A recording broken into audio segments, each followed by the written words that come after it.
Welcome back to year 4 of ALGS Split 1, and I know we're all excited for day 2 to get underway. I'm Stella Chung, returning to you live after casting and hosting on year 2. And today, we're going to be seeing Group A return and watch Group C make their mark with some very familiar names entering the battleground for the first time in Pro League this season. We've got TSM, Luminosity, Disguised, XSET, and FURIA in the lineup today. So I know we're all going to be waiting for the action. And joining me today is Tiff, the beautiful Spider Tiff, on the desk. Hi. Oh, you flatter me. That's exciting. But here you go. You already named some heavy-hitting teams that we're going to be witnessing for the first time. Well, you'd be remiss to not include Legacy. I am so excited because Group C in EMEA was an absolute joy to watch with Aurora reigning supreme. But can our Group C candidates, albeit I call them the Group of Death, take over the leaderboard? Yeah, I'm super excited to see that. And another person's perspective I'm curious on is, of course, Dia, who is joining us again for NA Day 2. Hi. It is always a pleasure, especially here on the ALGS. I love Apex, and here we get to see the best, arguably, in the world, with North America being home to both of the LAN winners that have ever won LAN. Yeah, that's a really great point. And of course, we are going to be talking about the teams participating today, but we can't do that without Zephyr, our last but not least cast member on the panel today. I've managed to fight my way in here, and I come bringing prowess regarding the analysis, of course, alongside these North American teams. So we'll crack down, especially as we make our way through the matches today, and we'll figure out whether or not things like Conduit and ARs are good. I am still very strong on Conduit being very viable for competitive, but I know that's a whole debate, and I don't know if we have time to get into that, but I know Tiff and I are kind of on the same side. Yeah, we definitely are. I mean, in particular, Verhulst has had a lot of hot takes recently, throwing some heat on the timeline in terms of the double AR meta, also interesting pictures that we will not be including here. But regardless, excited to see what weapons he breaks out today. Yeah, we won't think about that. But Dia, how do you feel about Conduit? I mean, I've really enjoyed the way that she's changed the meta. I won't weigh in right now on the good versus bad because I am personally of the opinion that most legends can actually be competitively viable. As a Rampart enthusiast myself, I'm in no position to be throwing any shade. It's an interesting take. Zephyr, I know you were pretty adamant about your take in the Discord when we were discussing things before the show. I am a Raven denier. That's what I call myself right now. Wow. You're either a Conduit enjoyer or a Raven denier. And honestly, probably I hold little weight, especially after what TSM has been capable of. But I'm telling you, it'll come around. All right, well, let's see how it did pay off for those teams who played Conduit last week. Here are the overall standings as they are right now, with Dark Zero up in first with 25 points over TSM with 21, Tiff. I mean, look, Sykes pocket healing on Conduit, let's be real. No, but for real, Sykes did a really exceptional job as anchor for Dark Zero last week, allowing Jen and Zero to really excel. 25 points. It's just the start of year 4 for Dark Zero, and Zero himself said it on stream recently. He's like, I don't have a Split 1 trophy, and I really want one. Yeah, Zeph, do you want to lead us through the next 11 to 20, the next page of these standings? Of course, as we kind of drop down here, some interesting performances, most notably the one that stands out to me, teams waiting for PLP to show up down there in 16th with only 4, but plenty of others still looking to set themselves above the rest. Yeah, and what a day show 1 was. I'm so excited to see how this is going to work. Now let's go ahead and look at the participating teams here. Dia, what can we expect from this incredible lineup today? Well, Tiff has actually made a really good point just a few minutes ago that Group C, I think by a lot of people, was considered the group of death. The scary, scary group in North America. And the fact that now we get them going up against Group A is going to mean a lot of really good analysis for us, because we get to compare probably the highest tier lobby that we've had so far, just in terms of the very high level that they're all able to play at. We've also got a really nice mix of preseason qualifier teams that have made their way in here, and for me at least, that means getting to explore a little bit more of the difference between where these teams are at and how they're trying to reach the very top that we'll also see exemplified in this lobby. Yeah, and Tiff, what kind of quality of gameplay do you think we're going to be seeing today with Group A and C?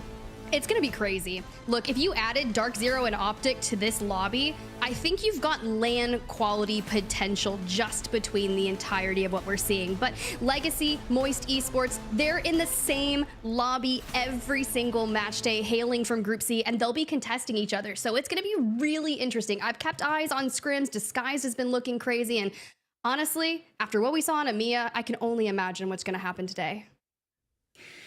Yeah, I mean, Tiff, listen, I feel like we've all alluded to this earlier, but we have some absolute behemoths clashing today to prove that they're still here.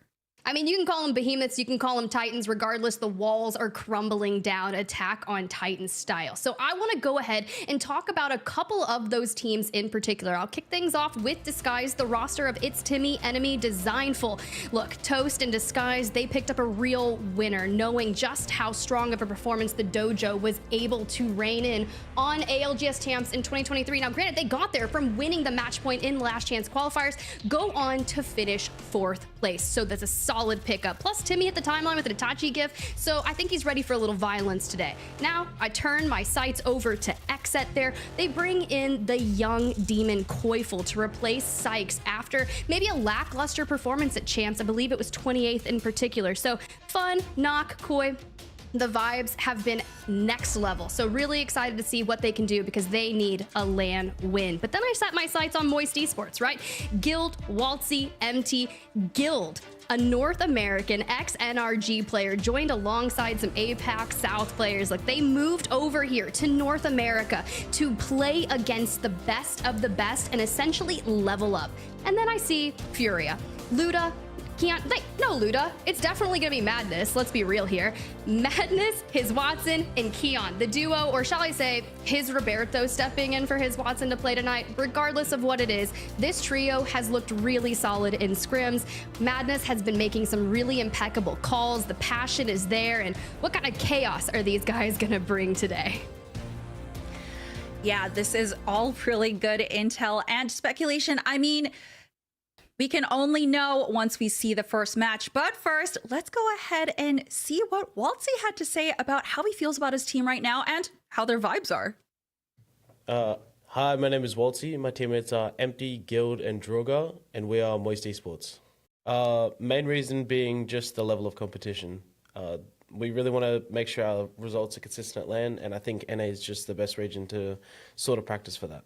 I think we have a very consistent playstyle, like mainly being zone, and with the pickup of Guild has made it incredibly easy to adapt to the region. Guild is just like a phenomenal player, and I think this team, with me and Empty, being that we've been sort of like on the brink of top 5 all year round at LAN, adding Guild, we are just sort of solidifying our spot as like a top 5 team. So I think we are adapting quite fine at the moment. Love that he's saying that they're adapting quite fine at the moment, but there were a lot of real nuggets of information there that I think are incredibly vital to the success of Moist Esports moving into the new region for North America. Bringing in Guild, who has exceptional knowledge. He's played across a lot of these teams in year 3. So making sure that they can make those calls and adjust to North American region. Well, here's the deal. You gotta get through Legacy at Echo HQ first. It's always such a delight to look into pros' mindsets. Now, Dia, let's talk about another team that we should be keeping our eyes on. I mean, we need to talk about Mute Lovers, right? Yes, we do. I'm hearing Tiff talk about all these teams that I think many people at home are familiar with, the teams that they respect. But I'm interested in the teams that people fear. And people fear Meat Lovers, not just because of the mechanical prowess that goes with this team, but their unpredictability. With Tech and Luxford sticking together, they've picked up A1s, a former Gears of War pro, who has made their way into the scene last year through the Challenger Circuit and the Pro League qualifiers. A1s and Rise dominated, fragged out, and now, paired alongside Tech and Luxford, you're just adding more firepower to a team that is already willing to push the limits of what's considered normal Apex Legends. We've got a lot of experimentation happening on their end, whether it be in contests, whether it be in lack thereof. Socials are also a big thing, of course, for the Meat Lovers, and Tech has decided to go about this in an interesting way by trying to avoid contests through legal means. Like, is it fair to call these legal means, Stella? You know, I'm not a lawyer, but for the sake of the broadcast, let's say yes. Okay. it is pretty neat to see the creative ways in which people are trying to navigate the POIs that we saw people fight over quite frequently over in EMEA, but specifically this does call out EVYLUTION, and that's going to be a contest to keep our eyes on. When you've got the meat lovers, who again, people fear, going up against EVYLUTION, who inspired a lot of that very same fear in the preseason qualifiers with their own fighting, let's just say Calamitizer could be home to a lot of really inspiring action. Yeah, so you were talking about contests that we had in EMEA, but Zephyr, I believe that we see some teams with that. And, you know, we got to talk about LG. I mean, what a roster. Yeah, you bring up contests for LG. It doesn't get any different, and we'll discuss that a little bit later. But I feel like all eyes are peeled on this team, maybe for good reasons, maybe for worse. Either way, Sweet, Slayers, Funked are here to represent for Luminosity Gaming. After last match day, they come out, at least they're in 4th position and sealing it with at least a nice win upon their belt. As a result, Luminosity looks poised to potentially be a heavy competitor here now in North America, but it's come along with it some growth. Of course, Sweet and Funk currently leading the pack damage-orientedly for this roster right now at a whopping 10k between the two of them off of our last match day, and a huge 3,000 damage differential between just the two there. Slayers not far behind, down in the 10th position as well, but notably still catching up. On top of that, like I said, SKRT and Luminosity are going to be contesting in Lava Fissure, and that has been a challenge that the Luminosity roster still has to figure out.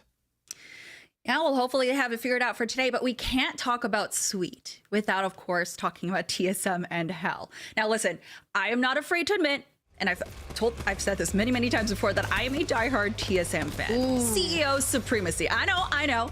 But there is a reason that TSM is Tier 3's champs. You can't doubt that. Individually, Reps, Hal, and Verhost are all incredible players, but put them together and you have this absolute force of a team. Work hard, play hard, am I right?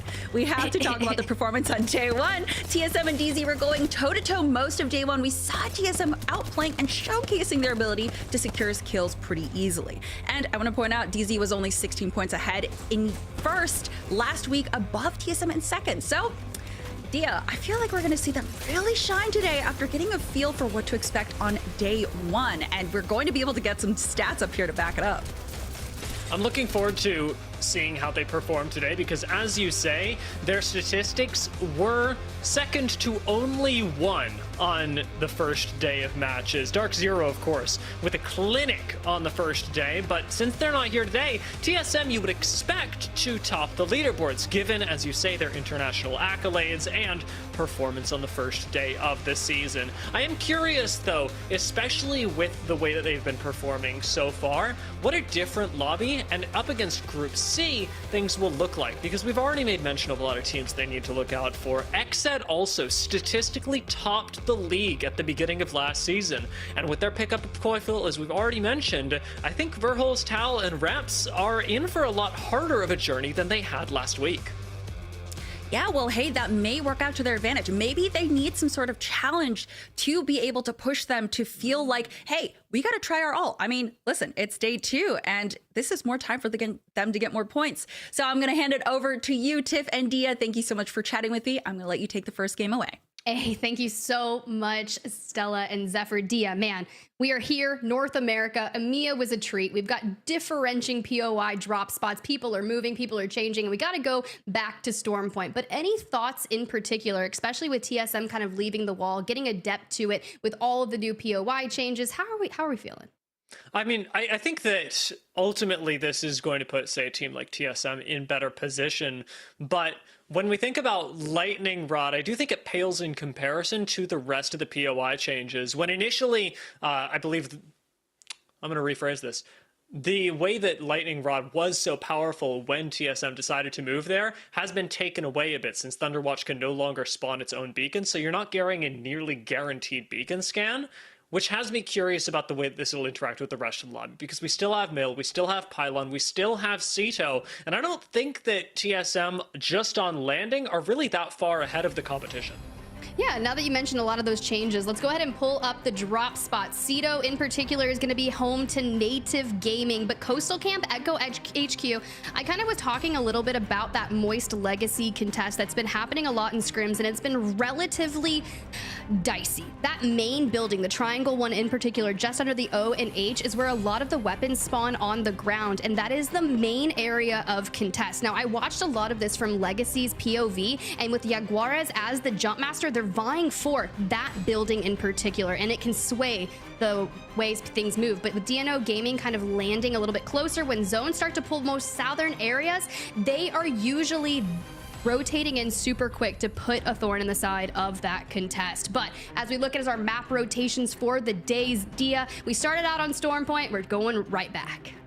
This is a good thing too, because I like the way that Storm Point does encourage teams to be a little bit more, I hesitate to say fast, but definitely loose with their positioning. While things can be really punishing with the lack of cover on Storm Point, you're also able to control a lot more space, and starting things out this way, incentivizing teams to actually take control over as much ground as possible translates into really nice World's Edge games later, where teams can use these skill sets that they've already warmed up and try and, let's say, push their games where they would individually go well to the maximum. I am really curious about the Echo HQ contest because it is a very punishing drop, and while we are seeing a little bit more of a spread in terms of teams on Storm Point, there still just don't seem to be enough POIs for everyone.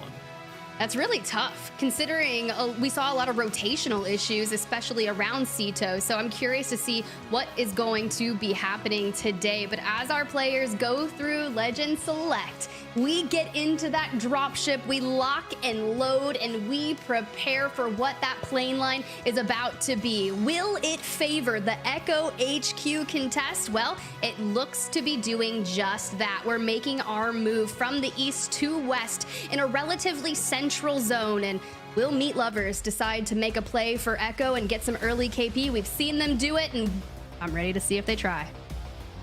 Does look like they've left the dropship early as everyone is starting to rocket on out. Right onto the center of the map. Anybody who lands towards the eastern side will actually have a pretty big lead on rotations into zone, and it's important to note with any drop path like this, if you're going launch pad, if you're going Devastated Coast, even if you're going Echo HQ, from the time your boots hit the ground, you've still got about a minute until on the opposite end of the map, people finally land around Down Beast North Pad and are able to start playing the game. All right, well, let's get down. Let's get ready. How will this 50-50 essentially pay off? The free cam shot already sows major damage to Waltzy and MT, with Legacy getting the early game favored position.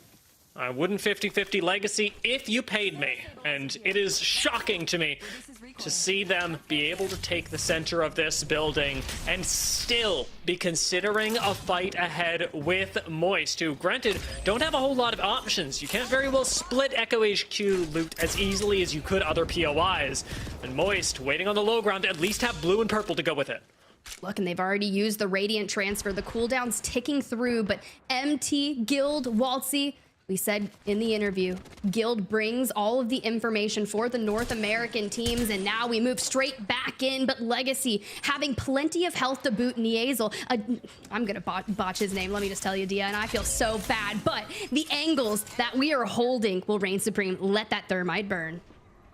Legacy having an advantage, at least in the positioning. They do have the option to just completely abandon this fight and move themselves out towards, say, Coastal Camp, Pylon, whatever their rotational path might be, but it would require leaving Moist unchecked behind, not something they're super keen on. As a result, this is going to drag out, neither team taking too much of a risk. Yanya's got a nice angle, can be separated and jumped on.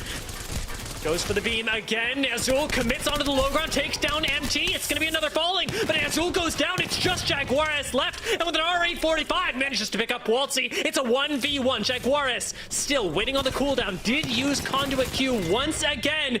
Makes it, but does not break the purple shield of Guild before the shield swap. Moist win the contest over an Echo HQ.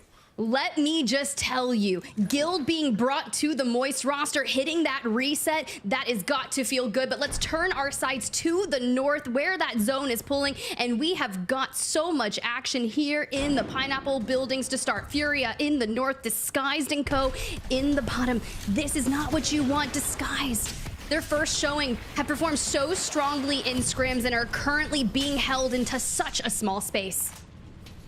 When the fight takes so long that other teams have already rotated into zone, you know that it's going to be a difficult game ahead. A team like Disguised, I would say, however, doesn't have it any easier. Very little loot for them, and sharing a nut building in the north end of zone means that it's a placement position and a relatively passive one at that. They can't do much to DropInGaming, who have a great angle to continue harassing DSG.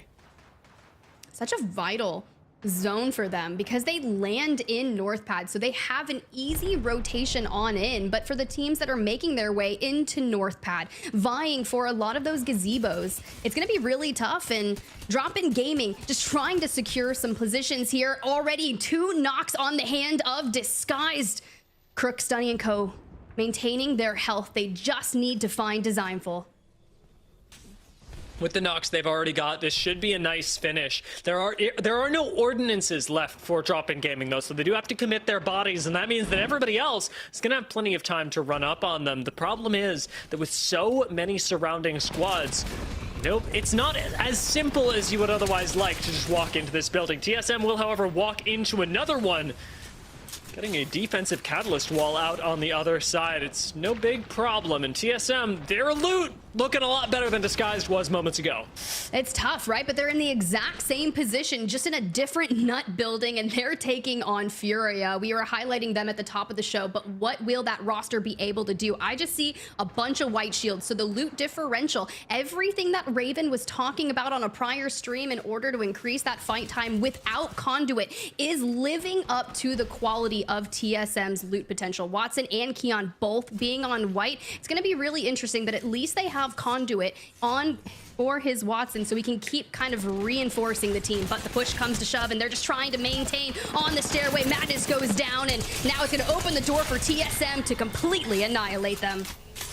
They do take out FURIA nice and easily. This space moving up the stairs as unchallenged as TSM did should not have been allowed, but there wasn't a whole lot FURIA could do about it. Tiff, we're going to be touching on this quite a bit, so I think it's important that we actually mention exactly what it was that Raven, the coach of TSM, was talking about. For people who perhaps didn't tune into the stream, didn't catch it, you can of course go find Raven on all of his socials. But Raven was talking about the Conduit and her value, because you'll notice that TSM aren't running Conduit, and the essential argument came down to the idea that Conduit is meant to, in Raven's opinion, provide more uptime for teams in fights. I've taken damage, normally I'd have to heal, but instead I can Conduit. And his argument is that this is not particularly valuable, or not as valuable as many people believe it to be, simply because there are other ways to increase your uptime, be it through just having better shields off drop, having better attachments, positioning better, having better scopes, whatever it may be. That was a good summary. No, that's 100% it. Raven is a definite Conduit non-enjoyer, but regardless, TSM has been performing exceptional. But as we get a good look at that zone, so many of our teams have already made it in, but with the atrocious zone pulls that we've been witnessing, it more in particular on Storm Point, we are hedging our bets that it is pulling towards that Jurassic, towards the nut buildings. But for Oversleepers, something that they're doing, rotating into the wall, they're going to play for that ring console and really get that information. But for our teams that have really hedged their bets, well, that zone pull shows they're right. Yeah, especially when you have second zone read. It's such a simple thing to commit to, moving on up towards the north, because if we get out into Cascade, everybody's going to have to funnel out through these chokes anyway. But if you actually end up going towards North Pad, there's just not a whole lot that you can do if you're already positioned outside, like, as we said, Oversleepers. Because let's think about the areas of entry they have. They have the southern choke point, and they have a sharp drop out of wall. Not particularly easy for them to deal with. The Meat Lovers, one of the squads we talked about earlier, however, are also going to be a squad squad that should have a difficult time rotating. Unfortunately, if you're playing like this, it's pretty clear your game plan does not revolve around rotations. No, it definitely doesn't. It revolves around fighting, and it looks very akin to what we saw from Aurora earlier, that Bloodhound Bangalore Horizon combo. Now, on their rotation here out of Launchpad, we can kind of look towards what information they may be able to get. Their rotation could take them kind of towards the lift on the left of the survey beacon, and for 9 Lives, well, it takes them right into an engagement. We're already expending some ultimates there and trying to disengage from the fight. We want to stabilize inside this building because we still have to make it towards zone. Another one of those terrifying preseason qualifier fight god squads, but 9 Lives do not take the full engagement. Trading relatively evenly in Ceto Station, they'll instead choose to move up towards the ring and should be met. The squad right behind them, Skirt, still shooting them in the back. But 9 Lives get to disengage, get to move their way up towards the future zone, and Skirt that's future 9 Lives' problem. It's actually really interesting. I'm watching the pick rates for our lobby kind of filter through. Bangalore, Catalyst, Horizon kind of reigning supreme, and that's where North America is really different. Watson has only been picked twice, and it's the very heavy potential is actually in the APAC South region, but for Conduit to only make a stay on 9 teams, roughly just less than half of the lobby. For those teams that are not running Conduit, hopefully you were paying attention to Raven's lecture on the fight uptime and maybe get your macro in gear. Regardless, we can see Sentinels kind of playing from the buildings on the right, below right. Oversleepers, though, sitting on that triple purple, and Charmander, JP, and Vodric. Man, look, this squad gets me hyped. Yeah, and for good reason. Vodari is, I think, one of the youngest pros we've ever had, and on MNK, the whole squad on MNK. Oversleepers are trying to do perhaps not the impossible, but the improbable in our first couple of days of matches. They are going to have a difficult task ahead of them, but with a triple MNK squad coming out of preseason qualifier, with one of, as we said, the youngest and probably the most hyped players in Apex history, I'm looking forward to seeing what Vodari and the team can do. JP, gonna try and IGL them to victory, as DNO take a slightly different approach. They are sitting on high ground outside of the ring, but we're gonna be thinking likely about evacing out of here. They could potentially be playing for that ring console, then to hit the evac as well, but you've got to take that engagement first on. You were talking about most hype players, and then we immediately see Dude's Night Out come out, and I'm just like, doop! I just got to give me a moment to be able to scream that. But Moist Esports looking poised to continue on their rotation, specifically post winning the contest against Legacy, but they were kind of running into Skirt. And that team has been forced to take a massive negative rotation into zone to try and hit a reset.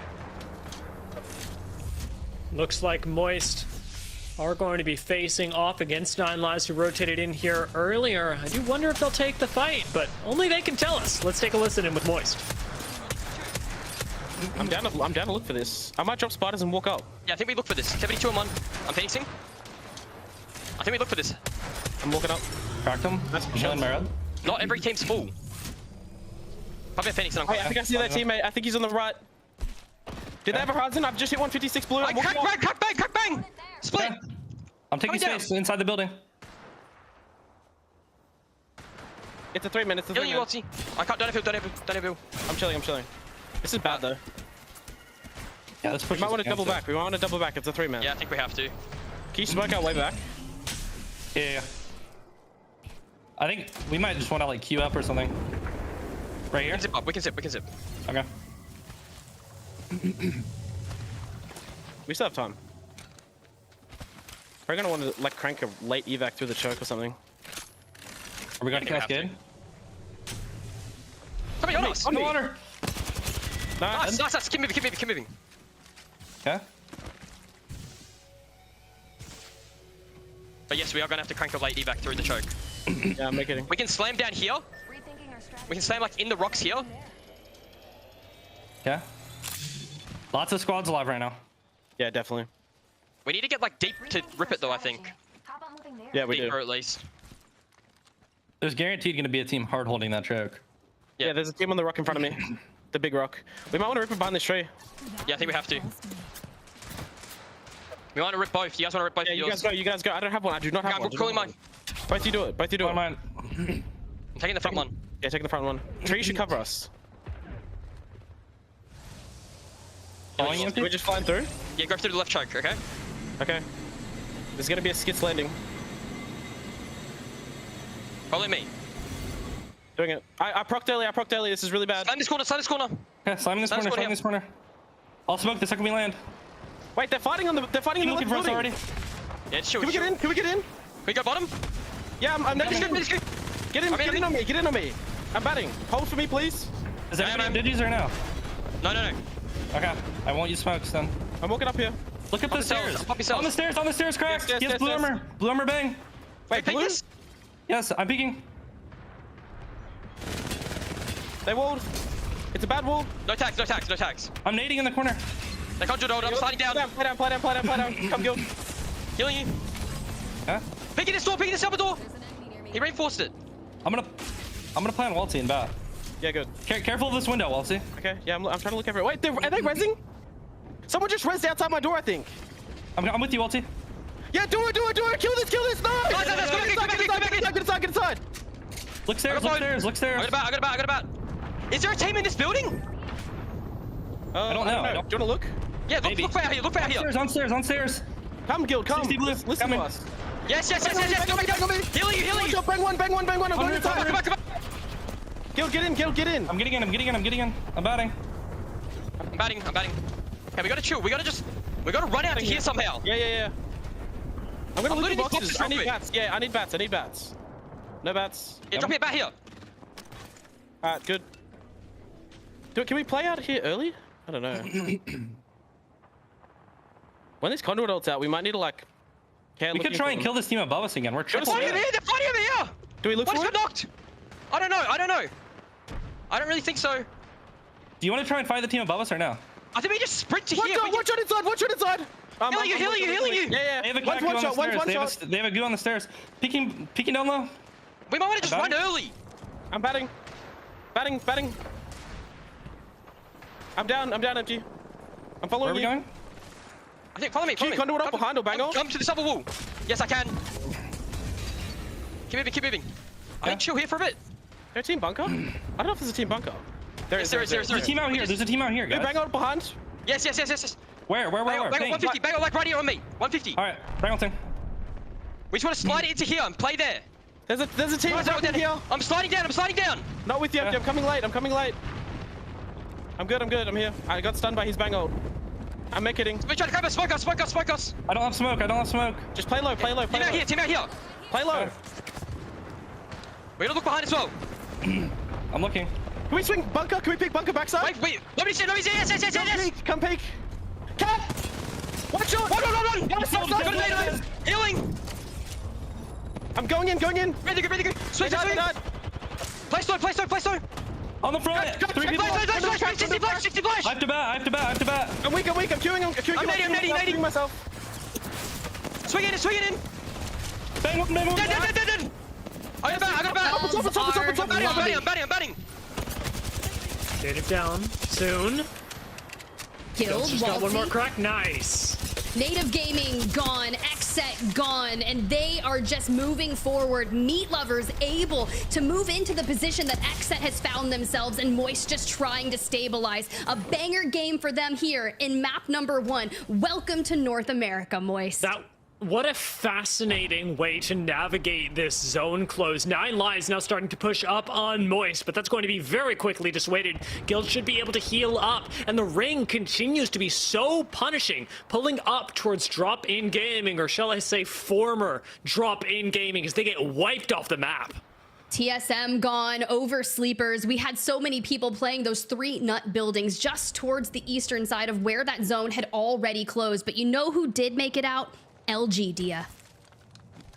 Managing to survive for now. They're actually holding in a position where a lot of teams are going to have to move through them. That includes Moist, 9 Lives, and Meat Lovers, who are still down towards the south end of the zone in the IMC Armory. Ring starting to close. DNO hold the northmost point.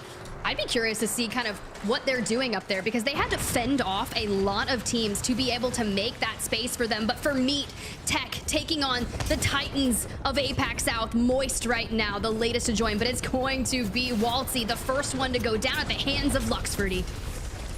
This ring does not mess around. It's a late catwall and a late rotate and a late push from 9 Lives as they start moving up on the Meat Moist fight. 9 Lives do still have all 3 members up, but Laser goes down and it's to dupe as DNO start to take charge. Look, a top 3 now. 9 Lives, LG, and DNO. But look towards the spacing here, Dia. It's going to be Dudes Night Out. Dupe, Crossed, and Senox holding such magnificent space around that rock, able to put immense pressure onto 9 Lives. Meanwhile, it's just LG kind of vibing out by themselves. Trying not to attract attention. The win condition for Luminosity here is absolutely getting DNO to fight 9 Lives. The bait in with the res beacon has DNO on the push, but no res is going to come in for 9 Lives as Dynasty goes down and DNO have control. As you said, we know that Luminosity are still moving up, and with the Catalyst wall, they control the angles really well. Sweet does go low, swings through the wall, almost goes down, and somehow dips, dives, and dodges just behind this rock to get the health off. Slayer stays out in front, again, very nearly going down, and he will fall as DNO turn around. DNO Dupe able to make that clutch and grab Slayer there. Now Sweet, will he be able to turn this around? Not when 9 Lives are putting the finishing moves onto Slayer, but it's going to be DNO making their approach from that eastern side and holding out just underneath that dark veil. But the moment that wall falls, it's going to open the doors and all of those lines of sight will open. Sweet's going to die. This is a second place for 9 Lives. That is certain. Dupe starts to move up. DNO want to finish the game. 9 Lives actually go down as Sweet just takes the 1v1. But it's enough to set DNO on the path to victory. Their first game now taken as a win, and a very strange one at that. The end game pretty darn unusual. That is definitely a really interesting zone, pulling all the way up north. The collapse that kind of went underway, and you think to the performance of DNO on their first match day, it was only 17th place. So they knew what they had to work on, and they had to bring their all in match day number 2, and they do so by winning map number 1. Claps. That's what they nice. And can I just say as well, 9 Lives, preseason qualifier team, first day on Pro League, first game on Pro League, 3rd place. Not bad. Overall, it's been really interesting to see. Now, granted, we did spend a lot of time with Moist, kind of learning the intricacies of how they were going to hit that rotation. We knew we were going to miss out on some of those mid-game fights with that, but as you could see, Meat effectively was holding the choke point that Moist was moving towards. Moist's decision to evac over them and play for those buildings allowed Meat to kind of walk into those fights and just battle it out, Dia. And I know you were talking a lot about them in that preseason show, or the pre-show. Tell me a little bit more about that. Are you pleased with the Landlord Tech's performance? I really am, and this came down more to timing than anything else, especially with the way that Meat chose to hold things out, because they weren't really challenged on a purely factual basis. With things like the early contests going off, the really early rotates as well into the north side of zone, Meat's path forward into this game was one that was mostly just based on, are other people fighting? Great, then we can move forward. And we saw their progress stopped at that very same point. When other people were fighting, but finally had to actually focus on Meat, Meat went down. And they went, like a lot of other teams did, sort of ruthlessly as our fights began in the north, and ultimately drew a lot of folks in to be quickly eviscerated by multiple squads with open sightlines. Speaking of eviscerate, I mean, Alb was just trying to live, bro, and Moist just cuts them down. But it was really interesting as we had a very northern zone. Think back to the journey that DNO had to have. Now, they didn't grace our main broadcast a lot while we're looking through some of these highlights, but DNO, Dia, they start in Coastal Camp. Yeah, having made their way all the way up has me really curious about the rotation. As you said, we followed Moist and got a really good micro idea of how they approach this game, and it let teams like DNO sort of fly under the radar, perhaps over it, as evac towers are certainly one of the ways that you could have gotten here. The fact that DNO managed to play this from such a normally awkward position means that they took it, again, at the right time, and that's what a lot of Apex Legends, and specifically the sort of North Pad-esque zone, comes down to. It's a 9-kill game for them, a 21-point start, which is not bad, not super dominant, so we'll see how DNO, and if they can, stay ahead of the pack. They definitely need to keep doing that, but for LG Sweet, coming in 14 points and 9 lives, the preseason qual team tied alongside Meat Lovers with 13, and even Moist surviving that initial Echo HQ contest. But DropInGaming also having a solid performance as well. Kind of interesting as we kind of look through TSM finding themselves in 10th. I'd love to jump over to the 11th through 20th position here to kind of touch base on some of our teams that may have not made it towards that end game, because the ultimate collapse that ensued on that North Pad, it was kind of wild. Sentinels on the second page only able to grab 3, but you see a slew of teams that couldn't even get 1 elimination. A little bit of chaotic here. Yeah, this is, well, unexpected. Even off the top of the show, we talked about FURIA, Disguised, XSET, Legacy, all of them in the bottom 10 after our first game. But again, punishing Ring in our first game. Very difficult to make your way over to North Pad, predict the zone effectively, and be able to play in this incredible open space. So no judgment yet. We're taking our time, and after our first game, this is just a starting point. It is. It's really the litmus test of what the A and C group matchup is going to look like. But for our top 3 finishers of match number 1, when you see the damage that DNOGaming was able to throw down, 4,100, and it makes 9 lives performance at 3,800, equally impressive in my opinion, Dia. I certainly think so. 9 Lives super active through this ring, through these rotations, because while we were again on board with Moist, 9 Lives were basically right next door to them the entire time, having to take a slightly different rotation through checkpoint that actually took them right underneath DNO. And as I say that, I know how DNO got into the ring.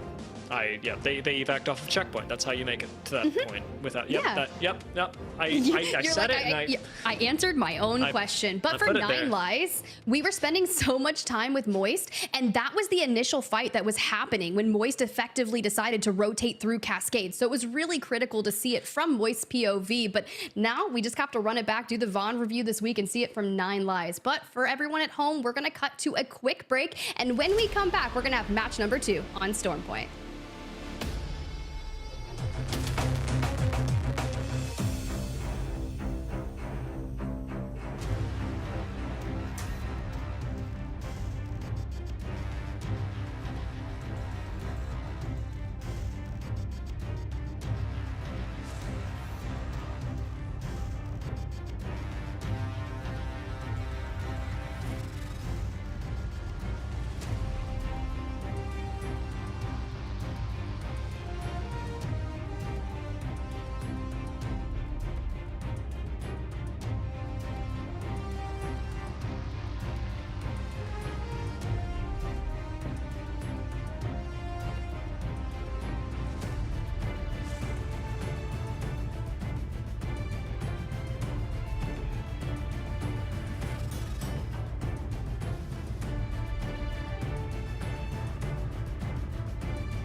Welcome back, everyone, to the ALGS here in North America. I am, of course, Dia, and Tiff has changed outfits next to me, transforming into Zephyr. Hello, Zephyr. I will say I'm not as fashionable. I do my best, but I keep it dull and brown so that you folks at home can focus on the game and not me and not Verholst. And not that one's difficult. Pulling attention away from Verholst, that would be a serious masterclass in upstaging. But fortunately enough, we've got the game to do that for us, because that, at the very least, especially after game one, has proved to be extraordinarily exciting with the DNO first match victory. Zephyr, now it's time for us to start things off in match two, where likely we'll be getting a bit of a different ring, because I talked about this in game one, but that's a pretty rare circle pull for us to get, especially in zone one. Yeah, to go not just far north to say something like North Pad, but also then some into the Black Island finish is definitely one of the most difficult to call zones, and as you saw, one of the most difficult to play. We didn't even have full rosters in the end. DNO were grantedly handed the win just from their positioning alone. Granted, they picked up enough damage and KP to warrant their success in other metrics. Yeah, and a really smart way to play that as well. DNO played off of basically information as their main weapon. As much as we saw them put up a lot of damage, a lot of that had to do with the height and the distance that they were able to put between themselves and other squads. Then using the data that they got out of the ring console over a checkpoint and an evac tower, they got to put themselves in the best position. And that's what really fascinates me about Apex Legends and the ALGS Zephyr, is how much information and smart plays like that are rewarded. So I look forward to seeing that as we get ready to drop into game number 2 on Stormpoint. Now, the big thing that I'll be watching here as we make our way into this second game is, well, back down towards the southeast. We walk away from DNO and their large rotation, but here, as our dropship makes its way through, my eyes are peeled towards Legacy and Moist. And that contest is going to take place late. We talked about this in game 1, but with the dropship path this time going north to south, teams like LG and TSM, starting at Lightning Rod and Zoo Station, they're the ones with first move, the first boots on the ground, and Lightning Rod has rolled a ring console with it, so teams, again, TSM and LG, both actually, with Zoo Station having one as well, should have not only first move, but a large amount of data and high ground, so should be a pretty good game for those that start up north. Now, I will say, as much as I'd like to say I'm kind of interested in seeing what this delay might act upon, notably Moist, who comes out on top of that original contest, were able to walk all the way to 5th, as you guys got the lovely opportunity to hear, but it seems like the tides have changed dramatically. They have. This is an uncontested drop. Moist land over in Echo HQ with Legacy. Normally, I would say it's a mystery where they've landed, but I'm going to tell all of you in the audience because I love you. They've landed over in Millage. That would be just east of Mill, north of Cenote Cave. Playing out of kind of not a real POI, just to avoid an early fight and hope that they can put up some points in game number 2. Oh, you know what? I'm more than happy to see a team drop it like that, especially with 2 good games on the board for them to truly put up the score that matters here. Going off of the ego contest can be incredibly punishing, and for a team like Legacy, who's trying to make impressions on their very first day into the matchup, it's to no surprise. The question, though, Dia, is if they can recover from something like Millage, right? It's not the best loot. It's not the best setup. Very, very true, and it's honestly not the best rotate out either. From Millage up towards Wall. Remember, we talked about how teams like LG and TSM had ring console, and they had high ground, and they had first move. Well, they've also got a northern ring. LG, in fact, has already made their way into zone. FURIA sitting over by Wall for the moment means that teams like Moist, like Meat Lovers, that want to take the late rotates, even Oversleepers, who started over in Devastated Coast and are going to be able to make use of the crafting over there, will have, I'll say, a slightly easier game this time, but still one where they're pretty heavily disadvantaged. At least when we talk about getting into the wall area, for a majority of the teams though, a lot of that pressure is going to start off in Cascade Falls. Once you have made the official rotation past that center of the map there, it's going to be the 8 or 9 squads that will be seeing into our end game. So if you can kind of breach that position before we start getting into the final zones early, you should be fine, even if you have a long-winded move.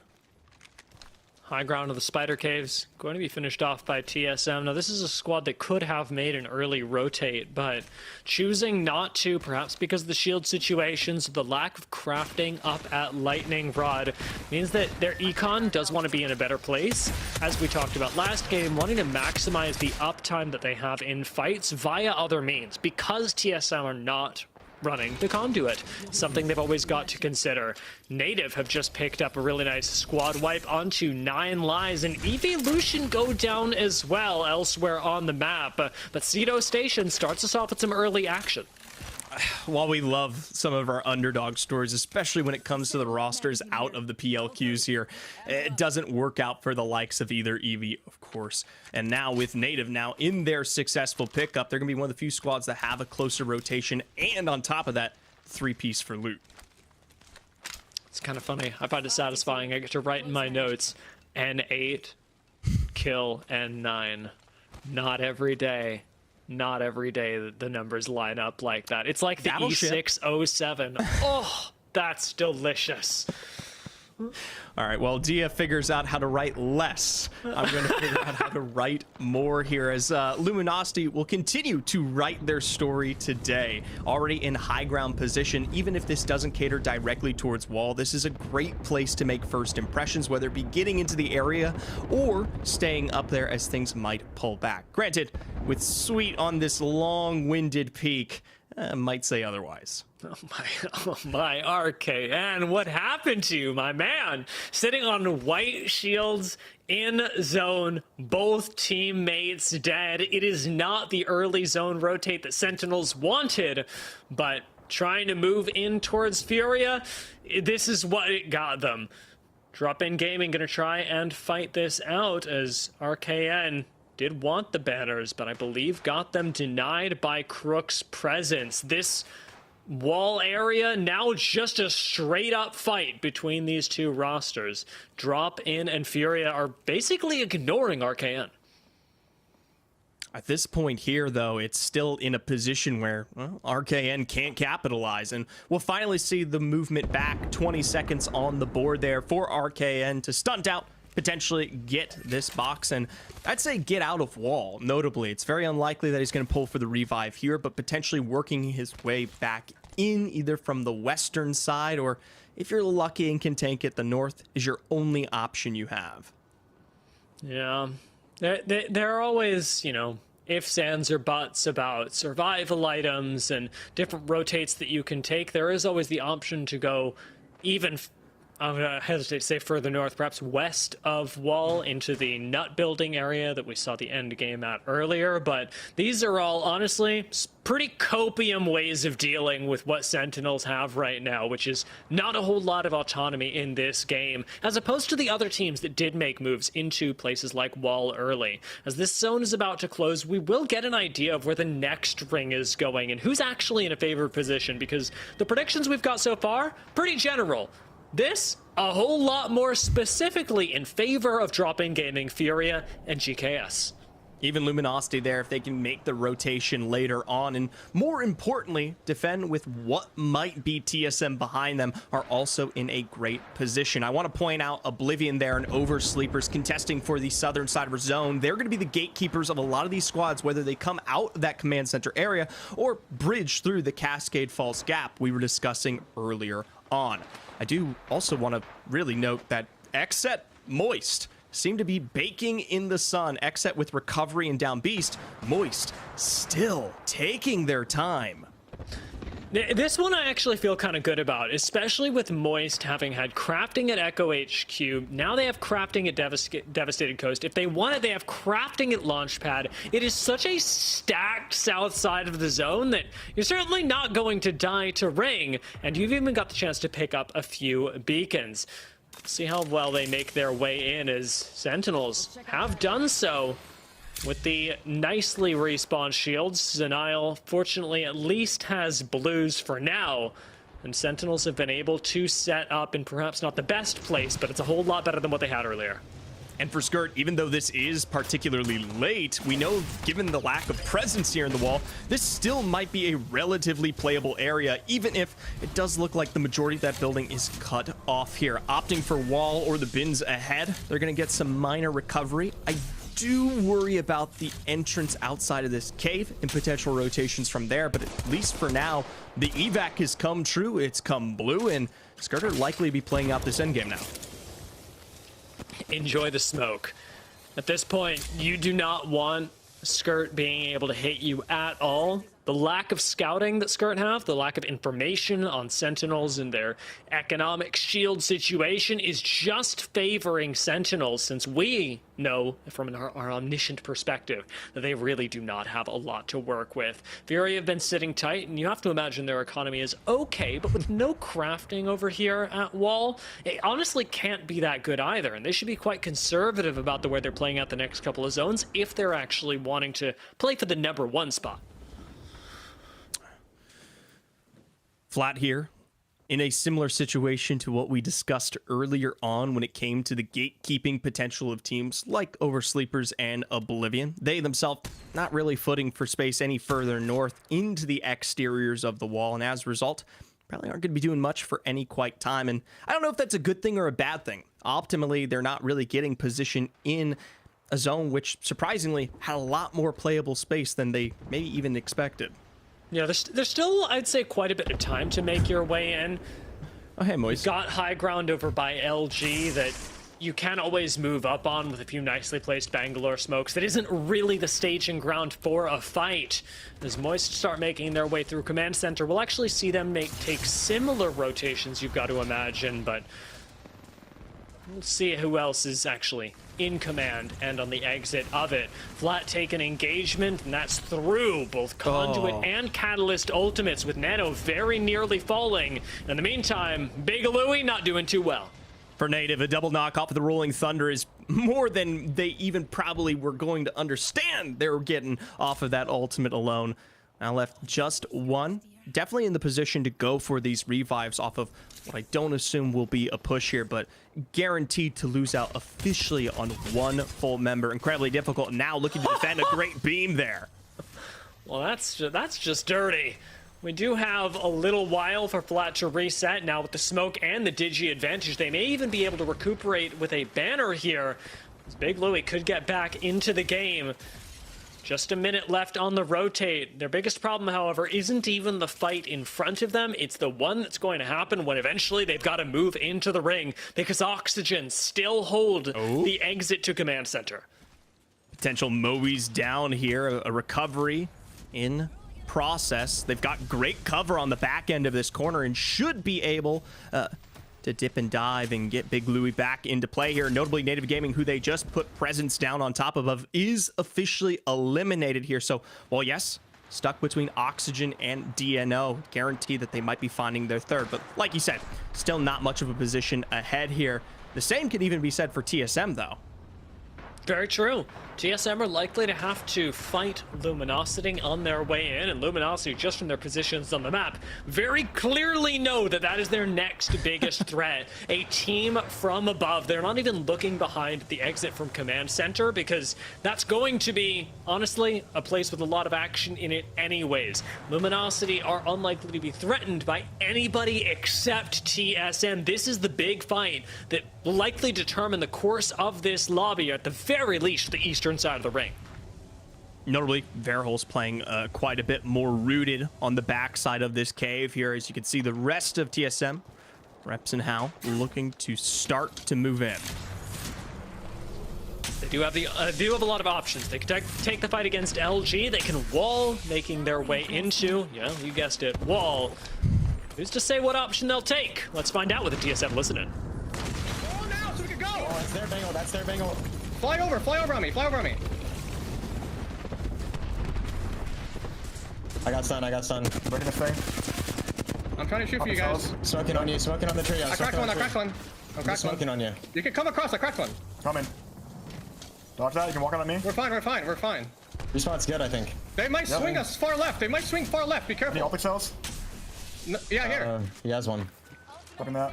They might swing far left, like I said. I know, I'm watching. That's good. They wasted Bengal and Counted-all. That's good. They're on height of the building. Evan, can you hard stare a building, bro? Yep, yeah, I got you. Watch our swings. They Bengal to the tree spot, like here. Not Far left, like I said. Smoking that Can't see guy. that guy. 80. Keep darking us. We can dodge this. I'm safe here. Can you smoke, bro? Like, Yeah, I'm smoking. Right in Yeah. here. Let's have a smoke. I have one smoke. No smokes now. keep shooting at him, Evan, or Yeah. Jordan. I am. Trying to arc him out of that. I have no more smokes for 20 seconds, bro. Okay. We might have to jump down. I think we're going to have to. I have no smokes for 15. He's angling us. Yo, jump down now. Jump in. Come to me. Come to me. Getting shot. I'm getting Oh, shit not on. I'm gonna getting make shit it. on. Smoke above us if you have I it. can't. At the bat Got here. in. We can. Smoking above. Careful smoking above. now. They're going to look above. They're going to look Yep. above. Come to me. Are we safe on you? Are you safe on you? Should we not shoot over the building? I'm just dead, bro. Give us knock. We have to go over the ball. Yep. I'm just getting shot from everybody. Like, I knew that was going to happen, man.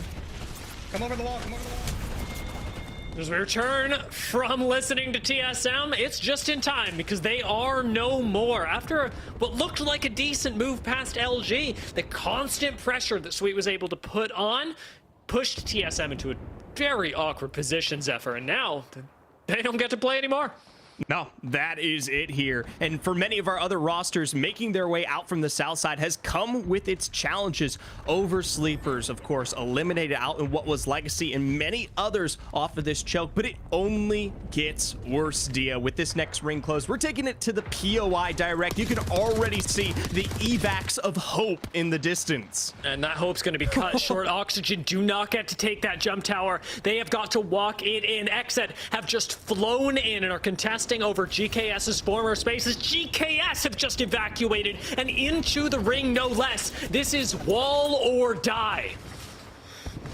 Luminosity still in a good transaction in this space of height here, looking for movements in, shot from afar from what I can only assume is Meat Lovers. They'll take the prior position of our friends DSM here as they survive for moments more. A quick Radiant transfer to potentially give them access to this fight. Nice!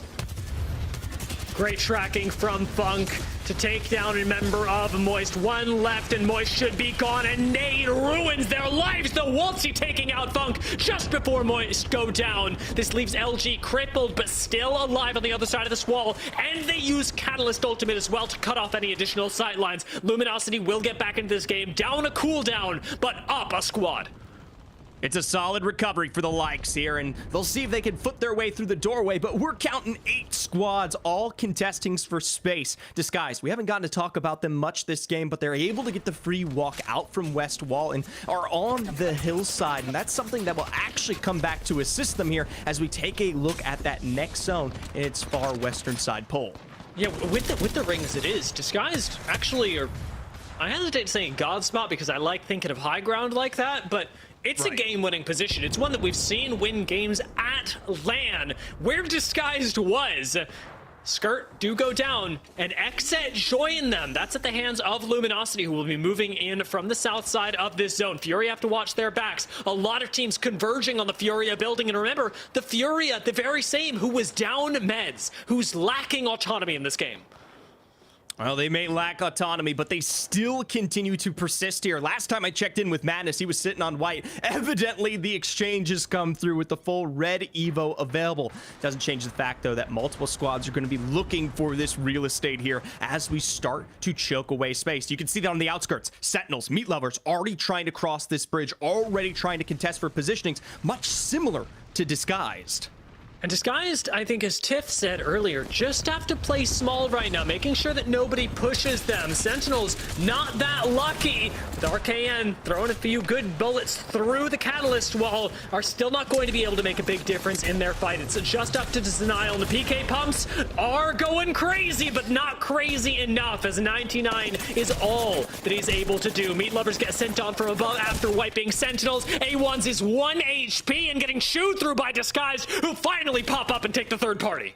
I have to say, from Disguised, this is a decision that seals this game in more ways than you can expect here. Had they not actually gotten aggressive and capitalized in that moment after that fight, that would have been full resets and a thorn in their further objectives. Instead, they're now one of the few squads who gets to play outside of the stack, if not the only squad.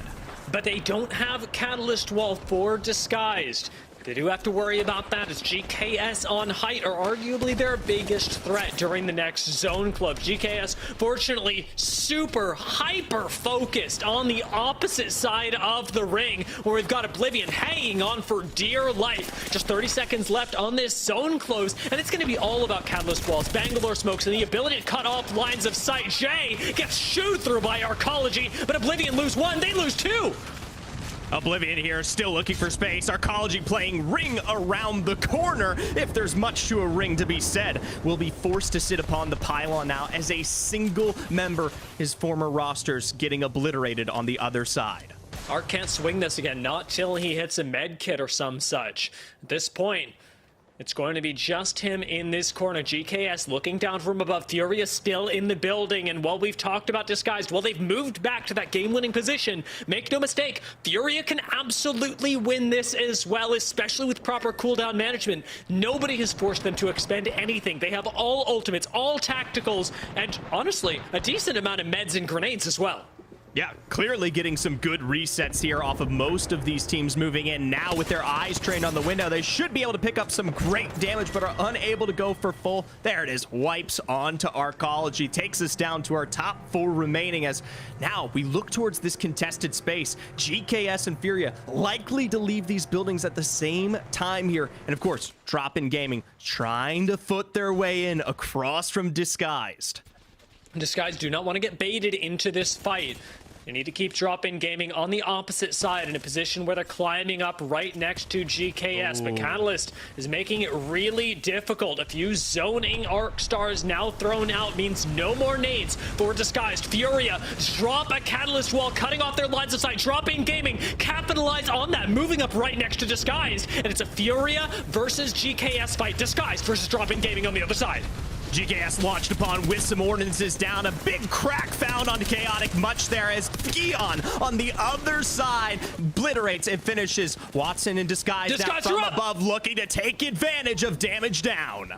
Timmy drops back down, hitting a heal before the third party comes in. Designful gonna get finished from up on top. FURIA go down. It's just Disguised and DropInGaming. DropInGaming have all 3 members on the low ground. Enemy would need to pull off the 1v3 of his life, and up here, he is on a pyre for DropInGaming to roast alive. DropInGaming take the second game of the day. They held out until the very end, and in a calling grace of God, a beautiful dark veil gives them the space they need. After a fight among heights upon heights there, DropIn barely take a single lick of damage to work their way into a win. That like, oh, I'm sure that Disguised are going to rewatch that VOD and go, that one Catalyst wall, that one FURIA Catalyst wall completely ruined us, because they had to third party. There was no other option for Disguised after that. FURIA taking the fight up onto high ground, just the natural progression of the zones and fights made this game a whole lot better for DropInGaming than it had any right to be, and they took full advantage. And the best part about that is Disguise do a great job of really trying to control the space and zoning against DropIn to prevent that from happening. And the wall that comes out from FURIA negates it completely. We're talking about the full black hole utilized in a moment that would have then become crucial had they not had utilized it in that specific exchange there. If DropIn go down in that moment, if 1 or 2 members are eliminated, it's a Disguised win. It really is, and I'm amazed with the way that these last 4 teams navigated this game, but I think that goes for a whole lot more squads than we had in Game 1 this time around as well, because this was a very difficult zone to make your way into in a different way. With all the open ground, I think we saw a lot of teams unprepared for the fights that they would have to take in order to access the next rings. I think a lot of the pacing regarding either getting to this zone in the late game or even in this early game where teams were really contesting for what felt like a lot of open space, most weren't on the same page of identity here. And as a result, that's why we saw a lot of these odd fights take place, or some of these weird moments before, of course, we finally had everything conclude to our climax once we introduced the wall POI directly. Great play from, of course, Disguised there, and FURIA, even on this push, took a really convincing fight up against GKS, wiping them out immediately. But great timing on the third party from Disguised unfortunately left them with little to show for it. After that, it was just the very true story of there being no real estate left, no position left to play from. And DropInGaming take full advantage of that. 6 kills, not a bad game for them. Gives them 18 points overall, but it still puts them well ahead of the rest of the lobby. I was about to say, it's relatively even across the board here. 5 KP for Disguise to finish with 14-6 for FURIA, even in their mainstay of the wall all game long. I do want to point out Oblivion, because they had a great time choking out a lot of these squads trying to fight their way in through the direct southern entrance of wall, and as a result, while they may not be placing high in the end, they still finished 4th overall. Not bad for them, and actually, when we're thinking about those overall, let's take a look at the bottom half, because this is where Game 1 gets flipped on its head, and we start to justify our opinions of Game 1, going, yeah, it's a bit of an awkward zone, yes, it's just one game, because teams like Moist, teams like DNO, still did not make it up towards the top squads. Even 9 Lives, who had performed so exceptionally in our first game, now get reset down to the bottom half of the lobby. And it's the natural progression of today. It's why we play 6 games, because variation like this, that's the skill that you have to control. Yeah, and it's something that we didn't even get to see, notably out of TSM there. A big moment between them, of course, and the likes of Sweet in the roster alongside Luminosity. Maybe potentially had it been a more direct fight, and maybe not the swipe to the side, maybe blowing through the pressure there of LG, we'd see a completely different world.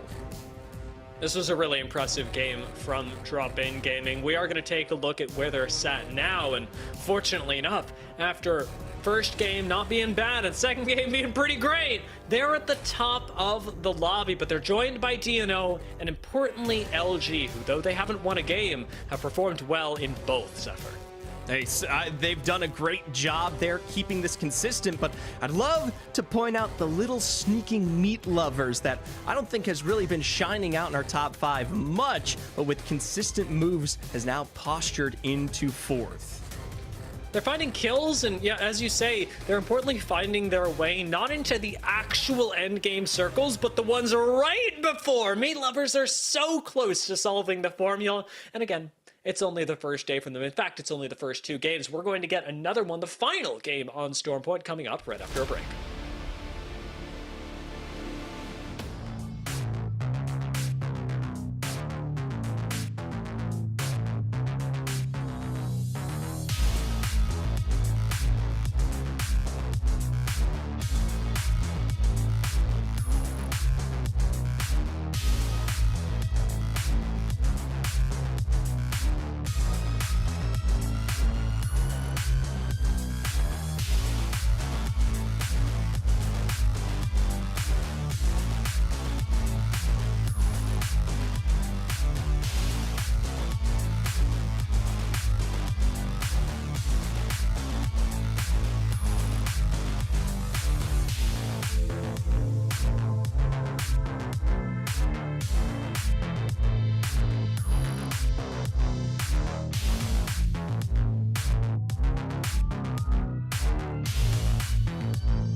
What an action-packed first 2 maps on Stormpoint for Group C's debut in year 4 of ALGS. I've found my way back onto the broadcast, and well, Zephyr is going to be analyzing a lot in the back, but Dia, you killed it on that cast. And I was kind of looking at the overall scoring jumping into map number 3. DropInGaming and DNO, look, if you had asked me coming into this, especially when we were talking about the Titans that exist in the A and C matchup, we got the whole scout squad essentially slaughtering them down so far. Yeah, and this is the best part about days like this and about the quality of competition that we have here in North America that a lot of people around the world talk about. Moist talked about it even in their pre-game interview, saying, yeah, we wanted to come here because we think it gives us the best shot at land. The big part of this is that even squads that are underestimated in their own region are still fully capable of finding wins, and that's not by accident, Tiff.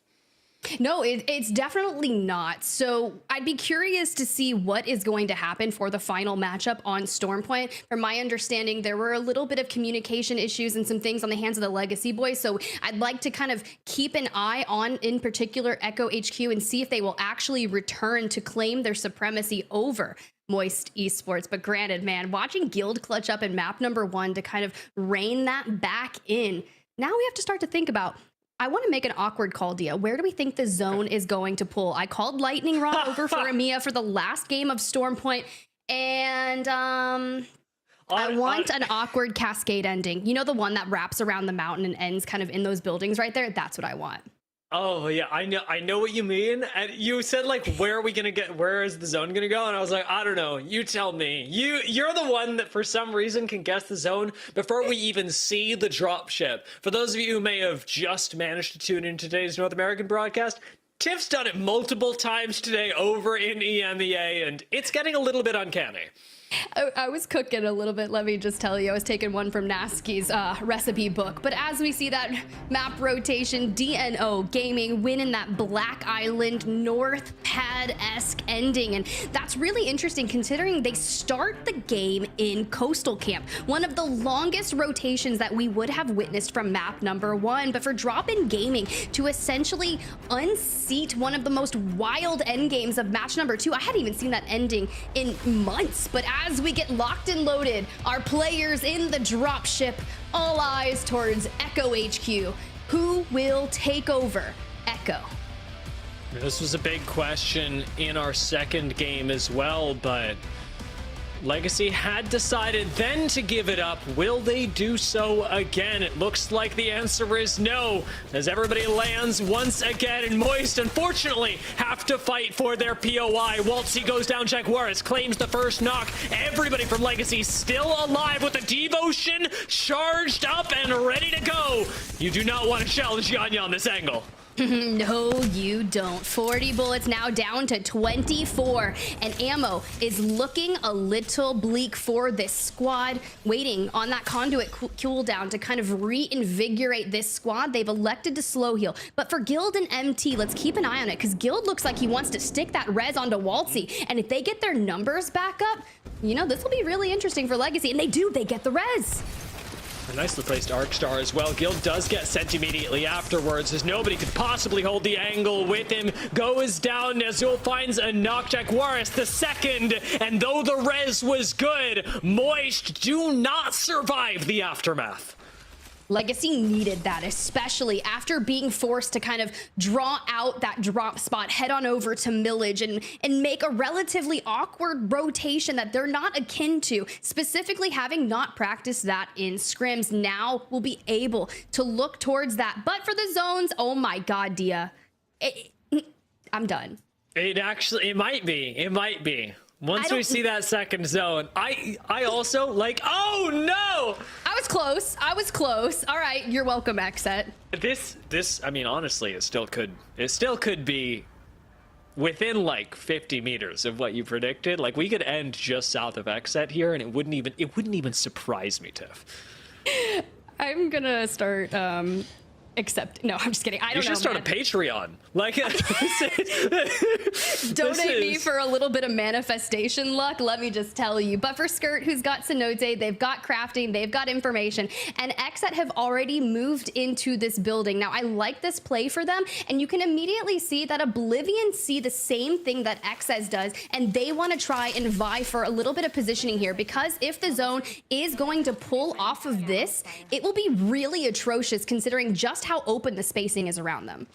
I think what's really tough as well is that XSET boogied their way into zone with plenty of crafting mats, but no actual opportunity to craft. They did not get to make full use of that and really bolster themselves for a late game. Instead, they're choosing to play this open area, which I don't think is a mistake. It's just an unfortunate curse of where they're at right now. They do have control over the gravity cannon, and with Koifel alongside them, you can control this building, especially at short range, quite easily. My question will just be, is it going to be worth it? I mean, that's going to be a really interesting question. Now, look, I was dabbling into some streams this week, and Hodsick was throwing up a lot of VOD reviews, so I was happy to see him back streaming. But in particularly, something that he was talking about were the priority rotations for those zones. And Cascade Falls is essentially priority to where this is going. You look towards those neighboring POIs, checkpoint, command center, wall, be able to walk right into this. So maybe that's exactly why, as soon as they saw where this zone was going, they're like, nah, we're not gonna craft. We're just gonna farm with those mid-range akin to maybe the 30-30s and try to make that happen. But Sentinels, man, they're not gonna make it to zone. Man, Sentinels is not having a good day. It is rough to see the way that they had to navigate the past two games, and in pretty different zones as well, but the early rotations are not working out for them. Teams perhaps a little too comfortable going over and pushing them, as North America is wont to do. It's a region that, yes, while we play well, we play respectfully, are also willing to push your boundaries a little bit. As we see kind of this nice free cam of Cascades, we'd imagine a lot of teams are going to get caught up here on rotation, but for Knock and XSET, they're really putting a lot of pressure here on those teams that are looking to rotate forward from the north, more in particularly FURIA and EVYLUTION. FURIA's spot, a good one in terms of, as you said earlier, alluded to the concept of priority for them. Making it just out of wall makes it super easy for them to hold this high ground. Not a very common zone ending, but an active position in terms of taking advantage of squads that would leave wall late, that might have to rotate down from the north late, because you have all this high ground on them. And TSM, being the squad to rotate behind you, does present a really good opportunity for FURIA to shut them down.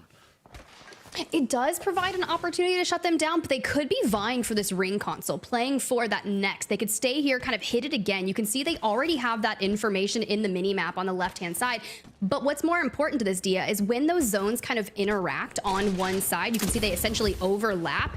It will likely mean that that zone can essentially pop and pull towards that direction. So if they can get that third zone information and make a more accurate call, we already know they're a really impressive fighting squad, with Verholst putting up significant amounts of damage despite being in that anchoring position for TSM. I'd be curious to see where they move, because they're able to get the crafting here as well, and no one's really up left north to be able to chow them. EVYLUTION's hit a massive negative rotation. Disguise still has not come out of North Pad.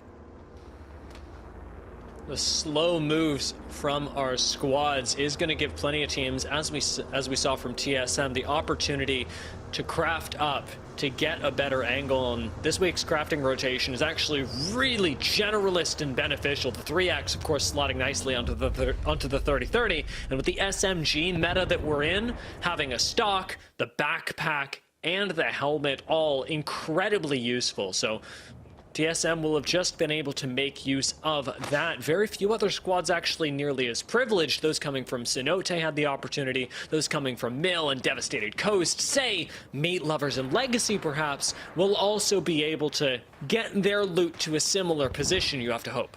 Ooh, so while we see the update on the ring, we're not actually getting the one that I was more specifically talking to, kind of closer to where DNOGaming has positioned themselves, but my eyes immediately go to Luminosity. Sweet's 200 IQ plus brain has called it exceptionally well. And you can see at command center, no one is rotating in behind him just yet. I know Oxygen's kind of working their way from the northern side, kind of just south of Zeus Station, and are making that play. And they could potentially put a threat to Luminosity and chow them for that beautiful positioning. But for DNO, currently sitting in third on the day, that rotation still coming through.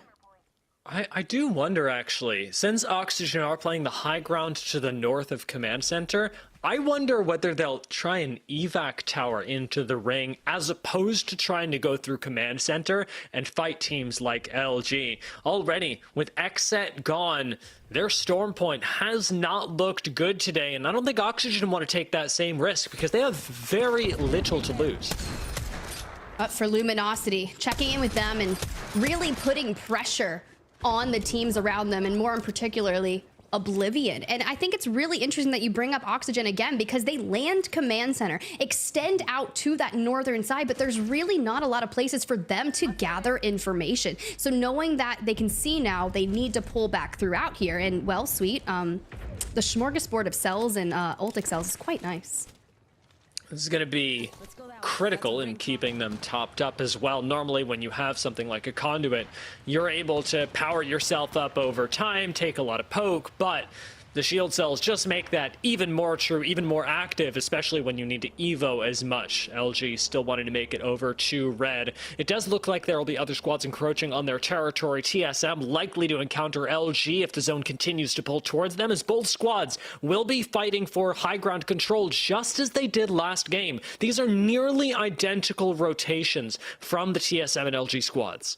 Look, while we were watching the map, I'm pretty sure XSET was unseated from their building. Despite having that early rotation, they are gone. Mm-hmm. Bit unlucky for them, but as we said, their storm point today just has not been up to par, especially with the standard that they set just last split in year 3. 9 Lives, though, having a pretty solid day and disguised, looking to chow them. Design on high ground here, utilizing probably the gravity lift from Horizon, trying to find a cheeky move, and a black hole goes out, coupled with some arc stars. Throw it down. The nade spam is real, and Design is just frying. Giving up the high ground, though, without getting a knock. Bit risky from Disguise, as they've now lost a lot of autonomy on the low ground. Enemy tries to swing through the cat wall, but another Horizon ult will dissuade them. Gravity lift available if Disguise want to take the high ground, but they give up the fight. No knock, no nothing. 9 lives, barely even hurt after all of that. Meanwhile, off-screen, Skirt has fallen. Dude's night out, taking them down. But this fight has been so expensive in terms of wasting and utilizing those abilities. So Disguise, you need to get in there and capitalize on it. Design takes a lot of damage, but they're finally able to get a knock onto Euryce. The trade comes through, but for Design and Enemy, without a conduit, they're still pushing head first into it. Disguise go down, but this fight has meant so much more than that. 9 lives, who were so close by, swoop on in for another kill. EVYLUTION about to go down with just 1 member left, ratting it out, seeing how long they can survive. It's Budo up on height, unspotted by 9 lives, and yet unlikely to survive. Outspotted. The grav lift and the triple swing just completely eliminate them. But we turn back our sights over to Cascade Falls, DropInGaming, Flat Native, GKS, and even Meat Lovers out into the distance. We know that rotation is going to come through, and it's only a matter of time before we're forced into a lot of the openings. But for Legacy, making their way out of that contest over towards Command Center, the big boss that they're gonna go up against Oxygen Esports. But after taking down the Titans of Moist, let me just tell you, they are probably feeling confident. This is like, Oxygen has a position like being a piece of meat between wasabi and spicy mayo. It is just, it's too overwhelming. You can't actually enjoy the sandwich when it's got this amount of flavor on both sides. Legacy on one end, LG on the other. How are you expected to leave Command Center alive? That's going to be really tough, because I'd imagine if LG starts hearing some things, but they're still trying to show out and hold their space. But for now, Oxygen Esports are trying to gatekeep Legacy, and they've got positioning on their side. As they move forward, Vayne upgrades courtesy of damage over to a blue shield, but the opening is gonna fall. Aiden down and out. And right now, Legacy will hold the upper hand. Reeds, man, you have to reinforce that door. Good piercing spikes placement, but it's gonna be really tough to find some stabilization. The smoke and run from Vayne. He's back inside, but Legacy, they want more. Vayne plays that almost perfectly as well. Defensive catalyst wall keeps them at bay. The res has gone off, likely a shield bat has gone up. Will the knock come through? Yes, it does. Knockdown shield is what Yanya ends up finding as Aiden gets full thirsted, and the two-person squad of Oxygen is left to run into the waiting arms of who, Tiff? It's LG on the other side. Sweet, looking for some more KP, and they're gonna funnel out the tunnel, but not just quite yet. Nice. I do love that they've placed some piercing spikes behind them to try and fend off against Legacy. But it's really tough for me, right? You've got Luminosity on the outside and the ex-Luminosity roster now at Legacy on the inside. But for DropInGaming, who have shown that they are a force to be reckoned with, let's go ahead and jump into a listen in with them and see how they take this engagement. There's no team up here. Come up. I just want it. Nice. No, fuck, I died. I'm gonna run. Come down here. If you can. Play your lives. Play your lives. I might die. There's a crevice all the way down the right here. Keep coming here. Knock guy right there? Yeah, I see that. Just ignore this guy on the roof. Just play close in the building here. I'm healing. Right there. We need Thyrsis knock guy for loot. I'll do it. Right above us on the left. I'm swinging back around to you. Need. Did you have smoke? No smoke for 10 seconds. Careful. Fine. They might swing us off that. They know where I do. Yeah. Be careful. I'll shoot that 1 second. They can't really swing us. We need to like somehow get up here. I think you guys walk up the east side, bro. Like you guys like fuck. Yeah, we need to run up like to here. No energy. Yes. All the cells or no? No all the cells. Okay. As a two-person squad, DropInGaming have very limited options. With 5 seconds left on the zone close that is taking us up north. They're going to have to walk up alongside everyone else, including Native and Flash, to challenge TSM and LG. FURIA eliminate Oversleepers off screen, but we're here with Oblivion, and man, they were able to finish off 9 lives and break into the top 10, currently sitting 5th overall for the day. Is not a bad showing for this roster, but as we turn our sights towards that next zone, this is going to be a very tough rotation, which is going to make a lot of these resources, especially this Dark Veil, very vital. Preemptive wall from Akimbo comes down just in time, but Arc gets fried behind them. It is still going to be a trade, but Akimbo low and Blinks are barely alive, the more descriptive term for that. Leaves Oblivion without a whole lot of options in the zone still, pushing them on forward. Another ult comes in, this time Horizon dooming them to die outside of the zone. Meat Lovers and Oblivion go down. TSM ult from above as they start pushing down onto FURIA. And they have such a nice position here and all the space to work with. They've got the trees, they've got the high grounds, they have a building, and they have a minute to whittle away at the rest of the lobby. Meanwhile, Legacy finally in that bloodbath of Battle against Luminosity. This is where things get a little interesting. Jaguares himself has to clutch this up. Nice! And can he take down Luminosity? No, Sweet and Funk will be able to clean it up, immediately stick the res onto Slayer because there is a rotation that still needs to be had for them. God, Sweet's HP is so low, and you gotta ask yourselves, if Legacy didn't make it past LG, how is it that Oxygen have a member out here? How is it that Vayne is still alive in the dead center of zone? FURIA may not hold that title for much longer as they've got to hit a reset. Madness getting back into the game. Watson going to come next. The smokes now available from Madness. But LG are looking on this from above. Mobile respawn beacons are starting to drop in. TSM takes the eastern side of the, rather western side of the zone. And with a Kraber in hand, 3 shots left. Can TSM find themselves a game win in the first half? Hey, they've got positioning, they've got zone, and a grab lift to high ground for Verholst and Hal. Will they be able to take out their next victims. They look like they've set their sights on to that lone member of Oxygen Esports, and Vayne will fall now into the top 3. Luminosity would like to keep on frying, and they set their sights on to FURIA. The swing comes through and completely eviscerate them. This will open up TSM to be able to walk straight into this fight. It's not even the first time we've been here this season. TSM versus LG once more. Last time it was DZ.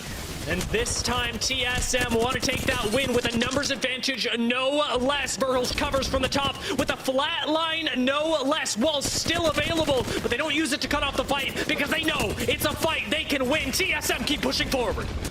Verhulst trying to make a pathway in, and Funk goes down, and now TSM able to right the wrongs of the first 2 maps of Stormpoint and get back to the top of the win. There are so many rivalries in this game, and it feels like TSM is often on the other side of all of them, having been around for so long. But we saw them face DZ in the first match group day in a 3v3 for the end, and this time they do it to LG, winning it in our 3rd and final game on Stormpoint. I had a lot of questions too, because I was watching kind of the weapon utilization. You called it out. Reps had the Graber, just 3 bullets towards that end game, making that open ending kind of work for him. But Verhulst, who's most notably talked about kind of running double AR and loving it, and talking about the 30-30 in particular, especially when you're going to be playing Edge, that it doesn't really, you know, it's interesting. But when you play Zone, it makes sense. Well, Verhulst, I saw you. You had the 30-30 in your hand for that end game, and I'm going to chalk it up to the fact that it was relatively open. Let's run through some highlights of our map 3 on Stormpoint. It makes sense. I like your reasoning, and I am excited. Reason, right? I'm excited about taking a look back at this game because, like you said, even for teams like TSM, it played out pretty unexpectedly with XSET going down early and Disguised also taking a 2-sided fight, committing to the low ground when they could not commit onto height. I think we had a lot of teams that, unfortunately, died just via their own missteps, and it wasn't third parties, it wasn't even necessarily bad positions, it was unforced errors that took out a lot of teams on the way into this ring. I love that you mentioned that, because I think that Disguised was a pure misstep, maybe a bad call, and sometimes you can right bad calls just by outgunning them, but unfortunately it just did not work in that situation. But this fight between Luminosity and Legacy, that got personal. It really did, and LG committing onto the low ground is what ultimately gets them 2nd place. Not a bad finish, and while they fight it out with TSM for the 1st place, this was never going to be a fight that LG, starting at a disadvantage, were going to be able to win. And despite that, they still come out, I would say, largely on top. Picking up the kills just below them means that with the KP that they got, they still place above TSM on the leaderboard.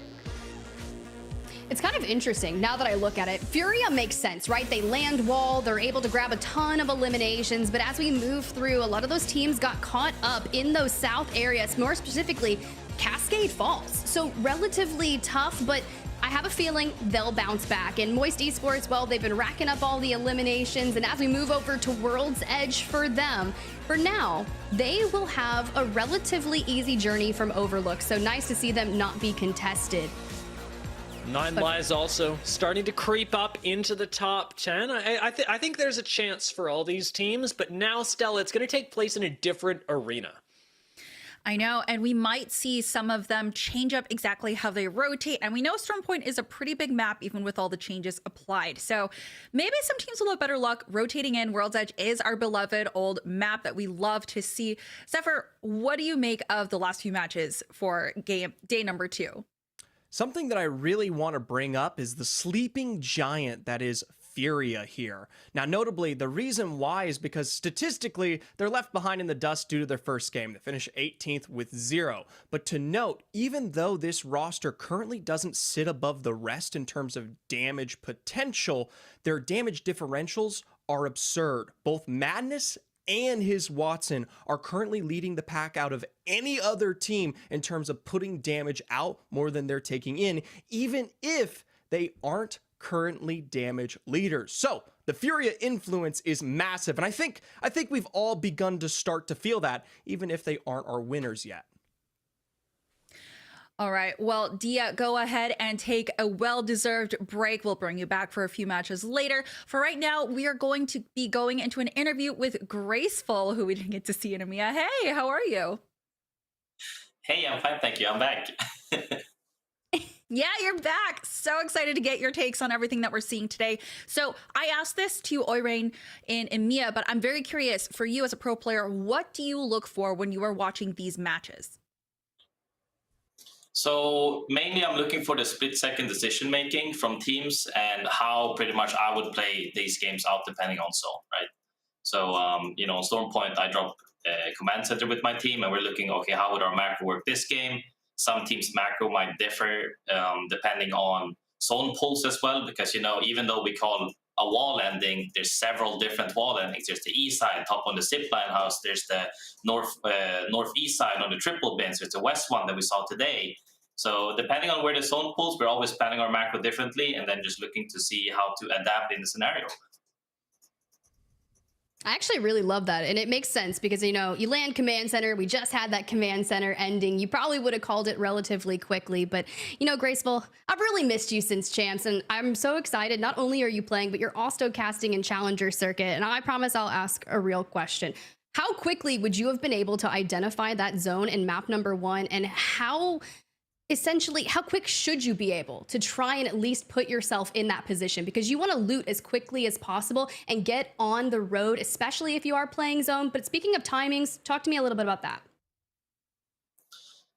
First off, I miss you too. I miss everyone. Thank you again for having me. And secondly, it's a tough question. So it depends on how much time you give me to dissect it.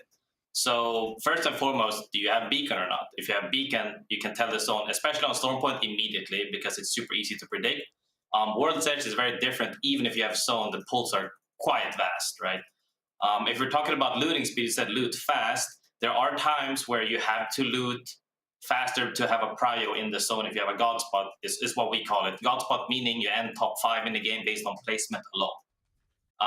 But normally, if let's just say for this command center zone from my team, if we play from command center and we did not have beacon, we would overloot because we can't predict it reliably.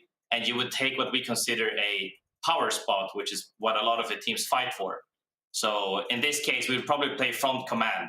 And then we would just AFK there, loot as much as we can, do spiders, and then just stay there forever. Because if you can't reliably predict the zone, you might mess up your macro by over-rotating, which is not worth it. In that case, it's a lot better to not die on macro and just make sure that you're as stacked as you can be and take a proper 3v3. Essentially, at worst case scenario, you should take a fight, kill 3 people and die, because dying on macro with 0-0 is the absolute worst you can do. But I could make that a lot worse, but I think that's the top of it, yeah. Graceful, you dig as deep as you can in terms of the Apex Legends macro iceberg. But I'll tell you what, I'm going to allow you to dig a little bit deeper here. We're going to take a look at our first 3 final rings here. And I'll start you off easy, of course, with, like you said, an easy prediction among the Black Island, where we saw DNO win. Yeah, this one is very easy to say because they are obviously holding space very well, right? The other teams that have to walk in, so this what DNO did, I couldn't really see properly from the broadcast, but normally what teams do in this scenario is they do what we call leapfrogging. So even though a team might be on the edge and not actually where this island is right now, because playing here is timing based, meaning early on you get destroyed there, everybody sees you and you die, right? But the later and later it gets, the better it becomes. So you try to find that smooth timing of getting that wall down to where everybody else is focused on everything else that's happening. Mainly the fact that the zone is closing and other teams walking in, which just makes this completely free for them, which is why we saw on the opposite side of where they're standing, Moist, Meat, and other teams were fighting and they just came in to swoop and just grabbed everything.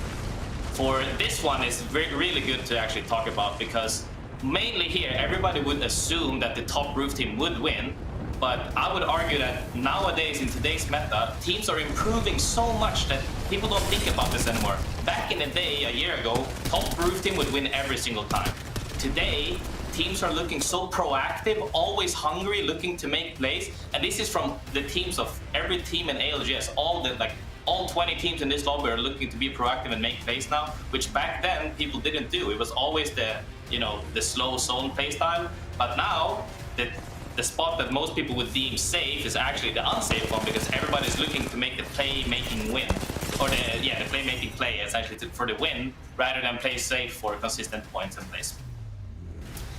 Third one here, we can see right again, TSM is just holding a lot of space, looking to 3P the last fight. I would say this is textbook how you win easy games, is you clear your side. Once you have your side cleared, you try to play as much space as you can without overextending. Once you notice that, if you can get it down, or if you just clean up the 3P for some free kills, you just make sure that you deathball, which is what we see in the end by TSM here. At first they're poking, they notice that they're weak and they're only 2 up.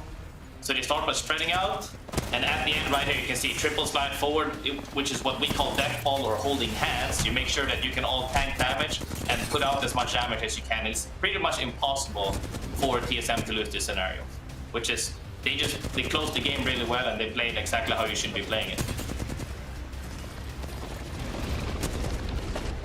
God, Graceful, you are so good. Let me just tell you, I don't know anything about LAN or where it is, but look, if you're not playing it, I need you with us. And I think you called it really strong, especially on map number 2 with the DropInGaming win. That would have been the Watson team back in the day up on the roof, but the changes and the new everything, well, talk to me about this. Series results are here, and well, LG, they're at the top. Yeah, so I think teams, like we've seen a few teams at the top that people probably didn't expect. Let's just say, Oblivion, DropInGaming looking really strong. DNO has always been considered strong, but not really been consistent. Outside of that, all the consistent teams are up there, LG, FURIA, TSM. I'm saying LG mainly because of Sweet, of course. And people, the main reason why we always say these top teams always keep consistently performing is because they're cold in the moment and they know when to do this split-second decision making, and if they are not scared to make mistakes. And I feel like this is what makes them veterans, is that they know we have to full commit and that's just the result. It is what it is. That's why we've overview, right? Whereas a lot of the teams that are a little bit scared or not as proactive, that's usually what cost them. And I can say that firsthand. I played LANs and I've made decisions that made really good results, and I've made some where I've been second guessing myself and it becomes worse.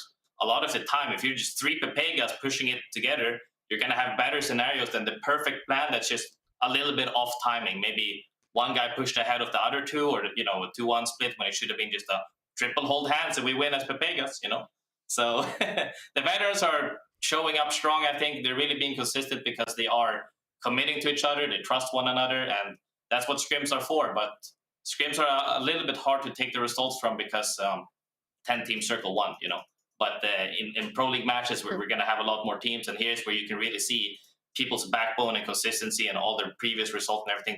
They really help them. Yeah, so let's go ahead and talk about some controversial or spicy takes that we have here. So we're going to talk about the different legends and the meta picks here, because it seems like people haven't really found the perfect team comp yet. So I wanted to ask you, what do you think that the perfect meta would be for this season? So right now, it's really hard to not justify playing Bang and Cat, I would say. Bang and Cat are really that strong because they just add everything and they're insanely good at it, and they're so versatile. You can play Edge, you can play Zone, you can play Hybrid depending on your POI.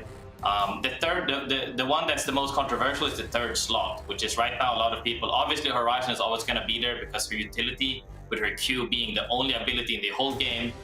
That's not an ultimate that's on like around each 20-second cooldown depending on gold helmet and whatnot, to add verticality to your team, and she's just a super fast playmaking character. She fits aggressive team comps, like teams, and if they have a super shiny fragger that's like able to make plays on their own, Horizon fits them more. Now on the opposite side, we're talking about Conduit, where for the teams that don't have this insane god tier fragger, and or teams that are maybe a little bit more sloppy, they have more leeway and space with Conduit, which is why we see so much Conduit now, because she's almost like a band-aid fix for team fighting, because of you're able to reset a lot easier and you can sustain a lot. And not only that, sometimes when teams make plays on you and they crack you and then they try to make a push of it, they don't, people still aren't that used to Conduit Q. And if you push and you're not ready for that conduit queue, being able to reset that fast, you can get immediately punished. So conduit actually, I think, is probably the best for teams that are not, they haven't really made the fundamental core roles on the team yet. If you're trying a lot of people, or if you still haven't decided properly. And yeah, as we can see here as well, Bangalore and Catches, the pick rate is through the roof, right? Horizon's still really, really good. Conduit is up there now. I think a lot, it's also maybe a lot of bit of, I think she isn't fine-tuned yet. I think Conduit ability Q specifically is really strong. The fact that it can go through walls. But for now, she's going to stay quite a high pick rate, I think, for a lot of teams. But that third slot, like I said, could always be mixed up. And in NA, we see Fuse as well. This is obviously mainly picked on World's Edge because it's a small map. And you can bully teams playing smaller spaces, such as, you know, trucks and smaller houses like World's Edge has, more comparatively to Stormpoint, which is a lot of open space. But I think third slot picks could be a lot. But Banging Cat, too strong. Graceful, it is insane having you here in our halftime section because none of us can even ask the questions because you are 2 steps ahead of us. You are answering them before we even get them out of our mouths. You continue to astound me. You are above a professional. You are an expert. Thank you so much. And I'm sorry as well. God, don't apologize for that, Graceful. Why are you sorry? You are living up to your not giving name, you guys Graceful. a chance to Thank talk. you so much. We don't need it. We have you. No, just kidding. All right, thank you so much to Graceful for sharing those insights with us. Just as a reminder, the first Challenger Circuit starts February 3rd for North America, and registration is open now until January 31st. You can go to you can go to battlefy.com/ALGS to sign up and see if you've got what it takes to enter to year 4 of the ALGS. Now I'm going to hand it over to Tiff and Zephyr to lead us into game number 4, the first one on World's Edge, where I'm hoping we might see some Fuse. Thank you so much, Stella. We did have Fuse in EMEA, but for me, the only thing that I care about moving on over to World's Edge is the Luminosity skirt contest. Now, Zephyr, I'm sure you've been keeping apprised of that situation over at Lava Fissure throughout the week, and it's been really, really interesting considering it's been very back and forth. And at one point in time, I think I saw Alb hit the nastiest hipfire Sentinel shot, and I want to see it happen again. The big thing that I'll be watching here right off of the bat is just in terms of the momentum of today. Luminosity already right on the rip here. Dead set in center, finding early blue and set up for a double peek here with Slayers and Funk. Trained eyes, double cracks found here. I mean, this is the way you start off a contest. Radiant transfer coming through, trying to get Slayer and Funk back up to fighting potential. And, well, this one's a little interesting. We've seen a lot of people vie. Specifically, it's going to be Skirt that look for those donut-esque buildings, try to find a gun. But for LG, they have forced Skirt into a building and are essentially manipulating this contest. Oh, pressure now on the interior here. And of course, Slayers, of course, on that Catalyst as well, can also dictate the presence of how they play this on the doorways here. Still, tempering their time, tempering their approach. Luminosity has to make a decision at some point. They're not a team that wants to be slowed out on the rotate. And they don't want to go down either. They're leading the charge of the day with 39 points. And contesting on the last 3 maps of the day for World's Edge, you cannot lose any points. We want the momentum moving forward. And at this point, essentially camping on top of Skirt, who are sitting on 2 whites and a blue. What will Luminosity do? I wonder if they just baited that smoke to say, hey, we left, and now they're going silent. Dead silent.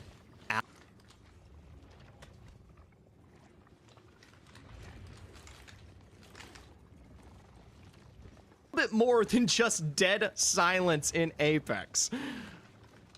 Now, I'm really curious if we do have any listen-ins available because I really want to hear either what's going on in the minds of Sweet or what's going on in the minds of Alb. Well, In the end, it is going to be the actual let go here from Luminosity, which I appreciate, right on the tail end of that round one starting to close here. And I think this is appropriate because, as I was saying earlier, this is a team that has dictated their success by getting to the positions that count early on here. Obviously, you want to come out on top of a 3-piece KP win on a contest, but that initial crack and even the slight mistake and good thinking with the, tricky smoke, I mean, it isn't enough. Luminosity knows that there's better points to be had by playing this one out. All right, so we're going to basically just call it a wash. Neither team essentially wins. It's just effectively a stalemate, but I love the fact that Scurry just snakes out and tries to put more damage on. And I can also say that I'm really grateful that we get Awakening's real name. I think he's been running as Randy throughout scrims, and it throws me off a little bit. That's okay. I can be a Randy. You can be a Randy. We're all Randys deep inside. Why does that sound like a TV show? We're all Randys here today. But for our zones, man, we had a lot of zones very similar to this in the EMEA region. So look where the positionings are already to be had. We talked about those priority rotations, looking for power spots that Graceful was talking about. And, well, Lava Siphon has that ring console, which we know Verhulst effectively likely hit and immediately made a play for Dome. They have a ring console there as well, which will give them more accurate information. But a lot of our teams have already moved in. Yeah, most of these teams, notably TSM, Legacy, and 9 Lives, probably in the best positions to be making these impacts when we start to talk about rotations towards the exterior of Dome here. Granted, still could be finding its way direct into this POI, but that slight pull back over towards the southern edge leads me to believe that this one might be catering out towards things like mini Dome here, hence TSM's position. They don't want to opt for space on the interior where they're inevitably going to be caught out by the stack of other rotating squads. Instead, they're going to hold these edges out, clear out their backside, and then slow walk in for that final piece of height before mini Dome is valuable. Well, for Skirt, after effectively the stalemate, they've set their sights onto Oversleepers, and Charmander effectively done and dusted from the lobby. And this Dark Veil was expended to make sure they could grab the loot from Charmander before pushing out through the choke and looking for the rest of the squad. Now, notably, this is a major hillside here. It's very likely that we'll be seeing the complete, not recovery, but at least escape of the likes of Sleepers here if they're continuing to foot this one out.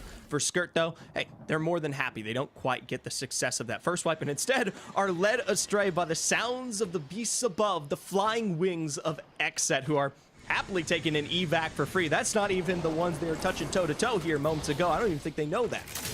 Well, XSET have made their way just a little bit closer into ring number 1, coming in 16th place overall on the day, effectively grabbing another evac tower to get them through Monument and maybe over into the choke. Now you start to look at where you can see Dude's Night Out kind of in that harvester area. Which way will XSET choose to go? And the calls come through, and they're moving on more effectively towards that Lava Siphon-esque area.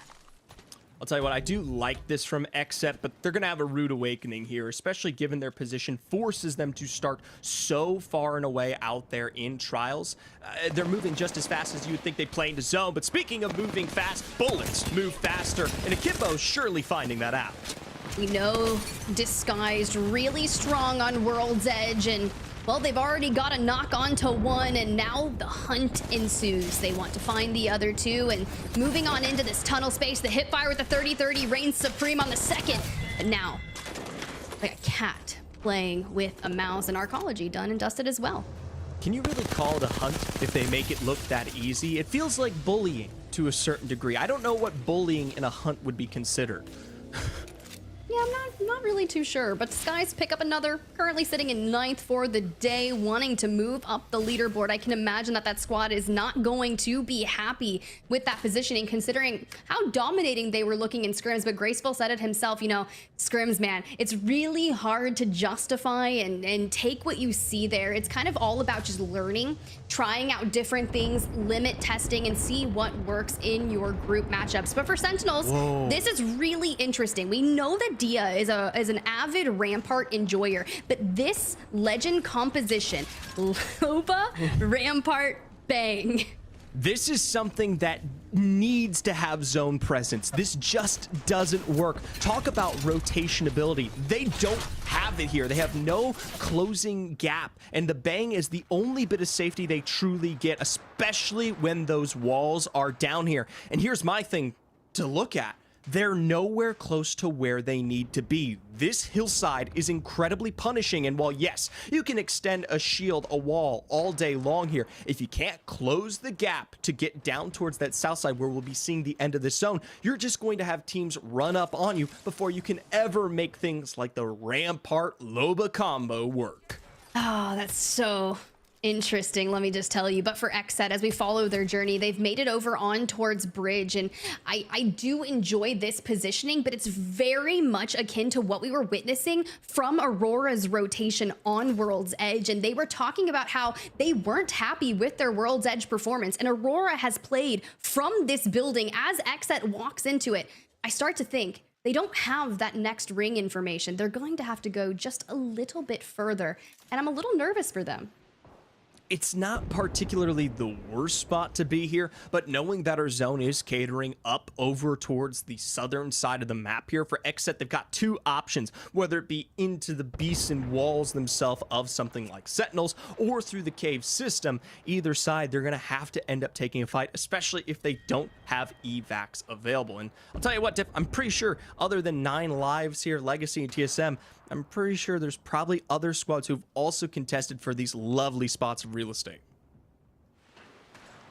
Just kind of like perusing our free cam, looking at positioning, and XSET have moved out into the building away towards the tunnel. Nok is just looking for some information, especially alongside Koi. Now, Koiful has had kind of one of the most interesting journeys, joining that XSET roster, providing a lot of value in terms of fragging potential, and with Nok on the bang, able to smoke and use the digi to try and offset and take a kind of stealth approach to that, but they're effectively going to go back towards where fun is on that conduit. Now, some things to be said about the conduit radiant transfer. I know Graceful was talking about how interesting it is that it can go through walls. Well, it can go through walls, but they have to be within 50 meters. So Koiful and Nok being in this tunnel aren't going to effectively be able to benefit from that radiant transfer. One big thing to note here is that Flat also on the other side of things has the conduit to play with as well. So taking a fight in this exchange does them no benefits in terms of the composition that they're currently working with, right? A conduit v conduit is a lot of the mathematics that teams are taking into account here when they talk about getting those early cracks, getting those early walk-ins, and maybe they even found that information out poking into the cave and now has forced them to opt for the hillside instead. Meat Lovers hitting that evac. You can see they've got Eggshell kind of pinged in the distance. They want to play off that. I believe it should be free for now. They make their way into the RV. Now, this is something really interesting to be said. A1's on the Valk. Now, typically teams that play from RVs will have a Catalyst or a Watson. Well, Meat Lovers, they have neither. And for an aggressive squad getting out there on the edge, the fact that they drop off some of that major taking ability compared to what other aggressive comps we're seeing for the Valkyrie instead goes to show what they might be looking to take advantage with. First Skirt here, trying to go for the push on the opposite side. Instead, it'll be a grab lift that pressures them back in a ways. As a result, going to dissuade or at least extend some time here. Might have lost their targeting. They're effectively mirroring XSET by maybe a minute. XSET have already moved into potentially where Sentinels was holding with that Rampart, but Skirt needs to make a move and make a move soon with Oversleepers JP, unfortunately getting caught amongst a lot of them. Moist making a play for their rotation as well. Now, granted, they were in Big Mod, moved into stacks, potentially got some information or are just kind of playing off whatever, but they're rotating back north, maybe swinging around, and for GKS, they're still in ring and they're gonna do. Yeah, for Moist here, it is success, at least for now, and notably most of the squads, at least the smart ones outside of stacks here, should have likely rotated over towards that north side, so there might be a lot more spaces than you could potentially think. Granted, on their way up, the Meat Lovers will show them what they're worth there if they try to contest for similar positioning. For Skirt, they lack answers right now. We look towards an evac to be their launch into the potential play, but with 18 squads remaining and many of these spots we've discussed already, we know for a fact for Skirt, it won't come without a fight. And Here we go, Skirt making their way towards that infamous building I was mentioning earlier. With that next zone information as Ring 3 closes, I'd be more curious to see where it is moving. GKS, I was asking, hey, what were they gonna do? Well, they're gonna die by the hands of Moist, looking for more KP and Skirt. They've set their sights forward, and that's gonna be DNO trying to make a play. A solid knock drop down, longbow from distance. They're going to extend out the Dark Veil to cover this rotation from caves, especially if anyone's looking for similar positioning. For DNO off of this drop, they know they've found one, so already at a numbers advantage, a gold knockdown will be what they have to crash through here. But with bullets galore, they're able to berate it. Oxygen Esports LG eliminated elsewhere as well.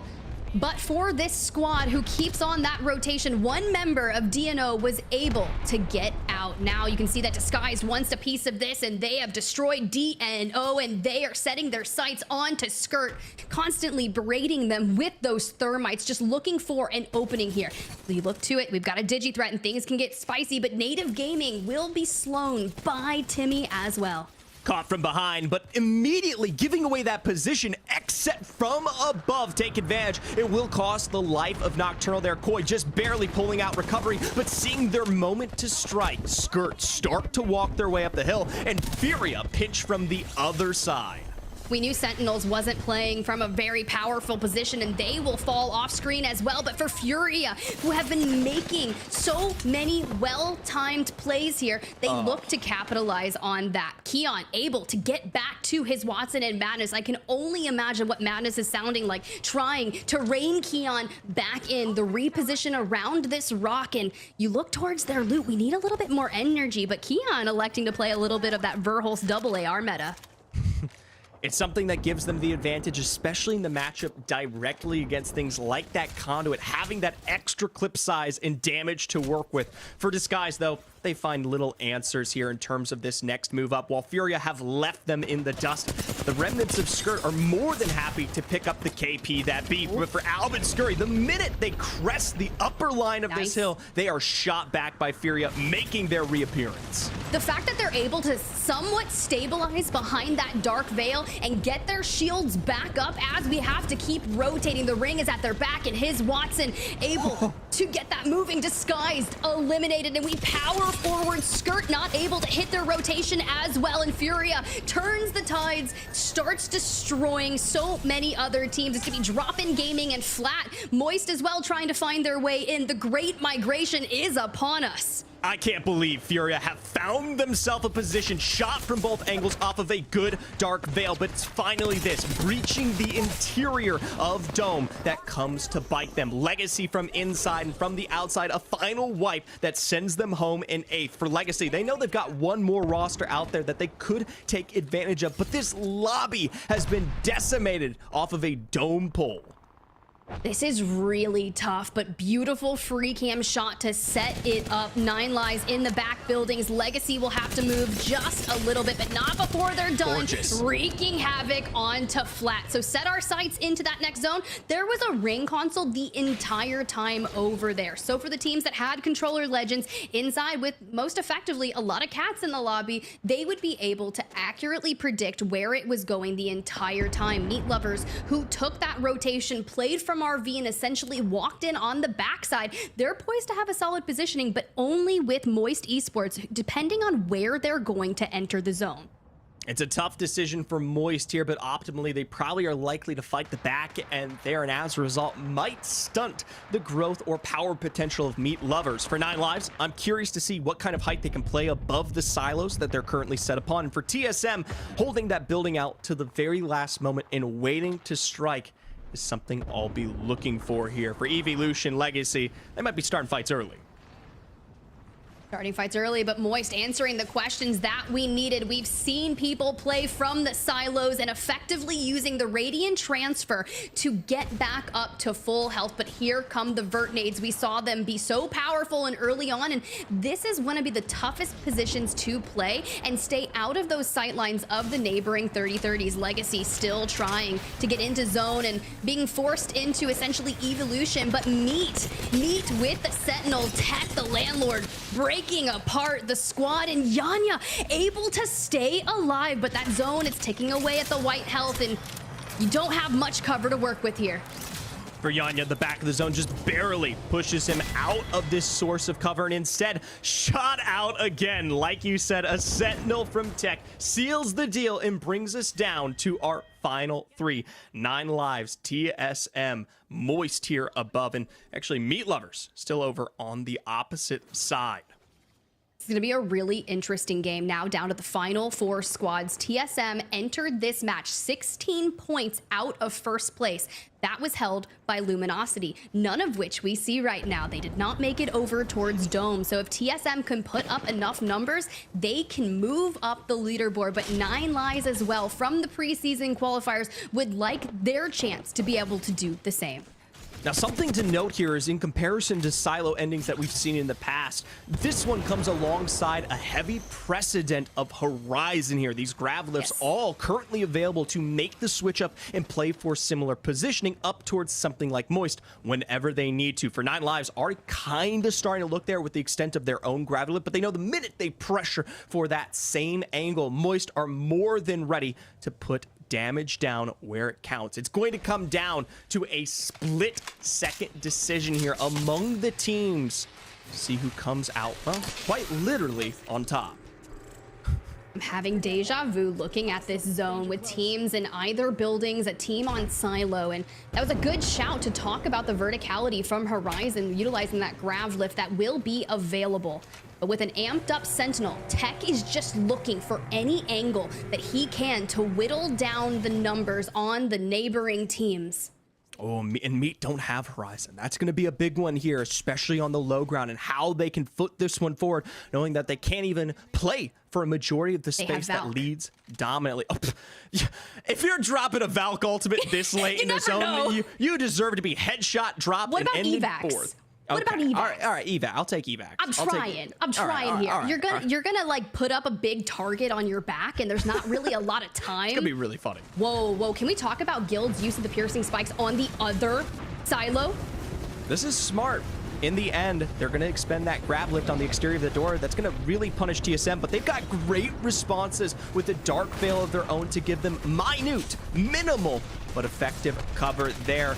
Barely the angles are found to send reps home, but Verholst and Hal just able to stay a little bit alive. Reps has fallen. That Arc Star, it connects thanks to A1s. But for Moist, the high ground, it can be a curse, it can be a blessing. And Skynades, well, they're coming through. So we need to look towards MT on the conduit. The Radiant transfer comes through, and now they just start slaughtering. Evan just gets annihilated from the grav lift. TSM out, Meat Lovers out, and Moist, they want a win, and they get it. We were talking about the transition from APAC South over to North America, bringing in Guild. We heard from Waltzy at the top of the show, and this has got to feel good. For Moist here, taking dominant control of the finish of that zone, notably a roster who come out from the skies above, an evac to give them that position, and they hold on to it the entire time. No slipping, no falling, no diving, even toughing out the entire wealth of vert nades that came through on their end. You got to attribute a little bit of that to, yes, great decision making for the macro placement, but also the conduit who continues to help this roster thrive.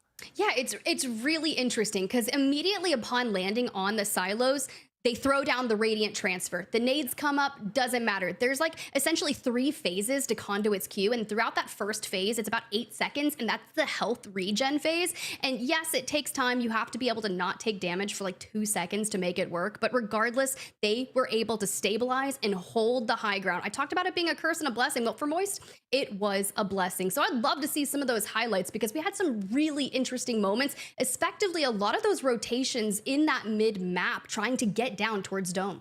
Especially because in that early game, the rotation for Circle was, I would say, even slightly misleading with a lot of the presence towards the mini dome rather than dome direct. As a result, you actually didn't see that many teams playing for the POI itself. A lot of squads still trying to contest the outskirts, even though it wasn't available. It was those mega rotations at the end that pretty much eliminated the entirety of the lobby, leaving just a handful of 5 or 6 squads. I really loved what we saw from Skirt there. It's a shame they just kind of got held up in that congestion. Sentinels, though, the positioning that they played from, just not going to be able to live that much. But ow, bro, that Nemesis goes hard, and his Watson looking good as well. But I'm really shocked that FURIA was able to live as long as they did here. Yeah, this is something that we talked about in terms of this final rotation, but in the midst of all that, FURIA were able to truly, well, I'd say dine in terms of these other rosters, picking up KP galore from above there and likely keeping themselves high up on those standings on their first appearances. But of course, here in the end game, Moist, excellent from the Radiant transfers to the piercing spikes, not only above on the silos, but down below to punish these rosters, were putting out damage before they were even present. Look, they were able to hit 7 eliminations going into that final fight. I see 9 there. They get a win. The question is, were they able to unseat Luminosity, a 24-point game? That's what you'd like to see, especially on the first map of World's Edge. But 9 Lives, coming from the preseason qualifier, Dio is talking a lot about them. I know they weren't able to effectively get any eliminations during that game, but they're just kind of warming up to the Pro League. And you think about their positioning, if they're able to get second based on that, look, they are going to fit right in. It's only a matter of time. And when we talk about aggression, the points continue to represent here for FURIA and Skirt both. 8 and 7 KP, 15 or a fourth of our lobby picked up by them to not only push them past their relatively meek placements, but put them there on the top 5 of the board after that game alone. As we jump on over to the second half of this Disguised, they took a lot of really interesting engagements on their rotational path, but unfortunately got caught out in what I effectively called the Great Migration. XSET, their choice of rotation, very similar to Aurora, and it's really tough to get out of that area of World's Edge with it effectively being so open. And despite Native dropping in 14th, they were able to pick up 4 eliminations. So overall, not necessarily a bad game from them. No, but a bad game for one roster in particular there, Luminosity with just 1 point. As we take a look at the comparison between Moist and 9 Lives, the big thing that stands out to me is the damage. Moist absolutely ballooning what already was an incredibly decisive lead as a team here. They're the first team to breach 5 digits on the damage dealt at 11,000 currently, with the second highest damage differential at 2,225, only bested by the likes of FURIA. Zephyr, you sound like you're on ApexLegendsStatus.com, low-key. I have no idea, but huge shout out to that data site because it's very relevant and useful. As we look at the series results, Moist Esports were able to trump LG for the top, but DropInGaming also in the midst, just by 1 point differential between the squad. At this point, A and C is a bloodbath, and it's effectively anyone's game. When you look at this, Zephyr, I just need some final thoughts. I'll tell you what, in terms of the points that remain here for our final 2 matches, this next game is going to become absolutely crucial, especially for the top 6 or at least 7 to 8 on the board. One major win, like we've seen from all of these teams in their own unique ways, will be enough to potentially keep them safe going into our final match of the day. Well, thank you so much, Zephyr. It's been a pleasure casting with you and having you on the broadcast, but we are going to cut to a quick break and then we'll get Dia back in here. So I'll see you guys on the other side because we've got more World's Edge action in store for you.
Well, the first game on World's Edge for North America was really spicy, Dia. But as we move on to the final 2 maps of the day, welcome back. I'm curious to hear your thoughts of what you thought about that prior map before we get set for another interesting contest.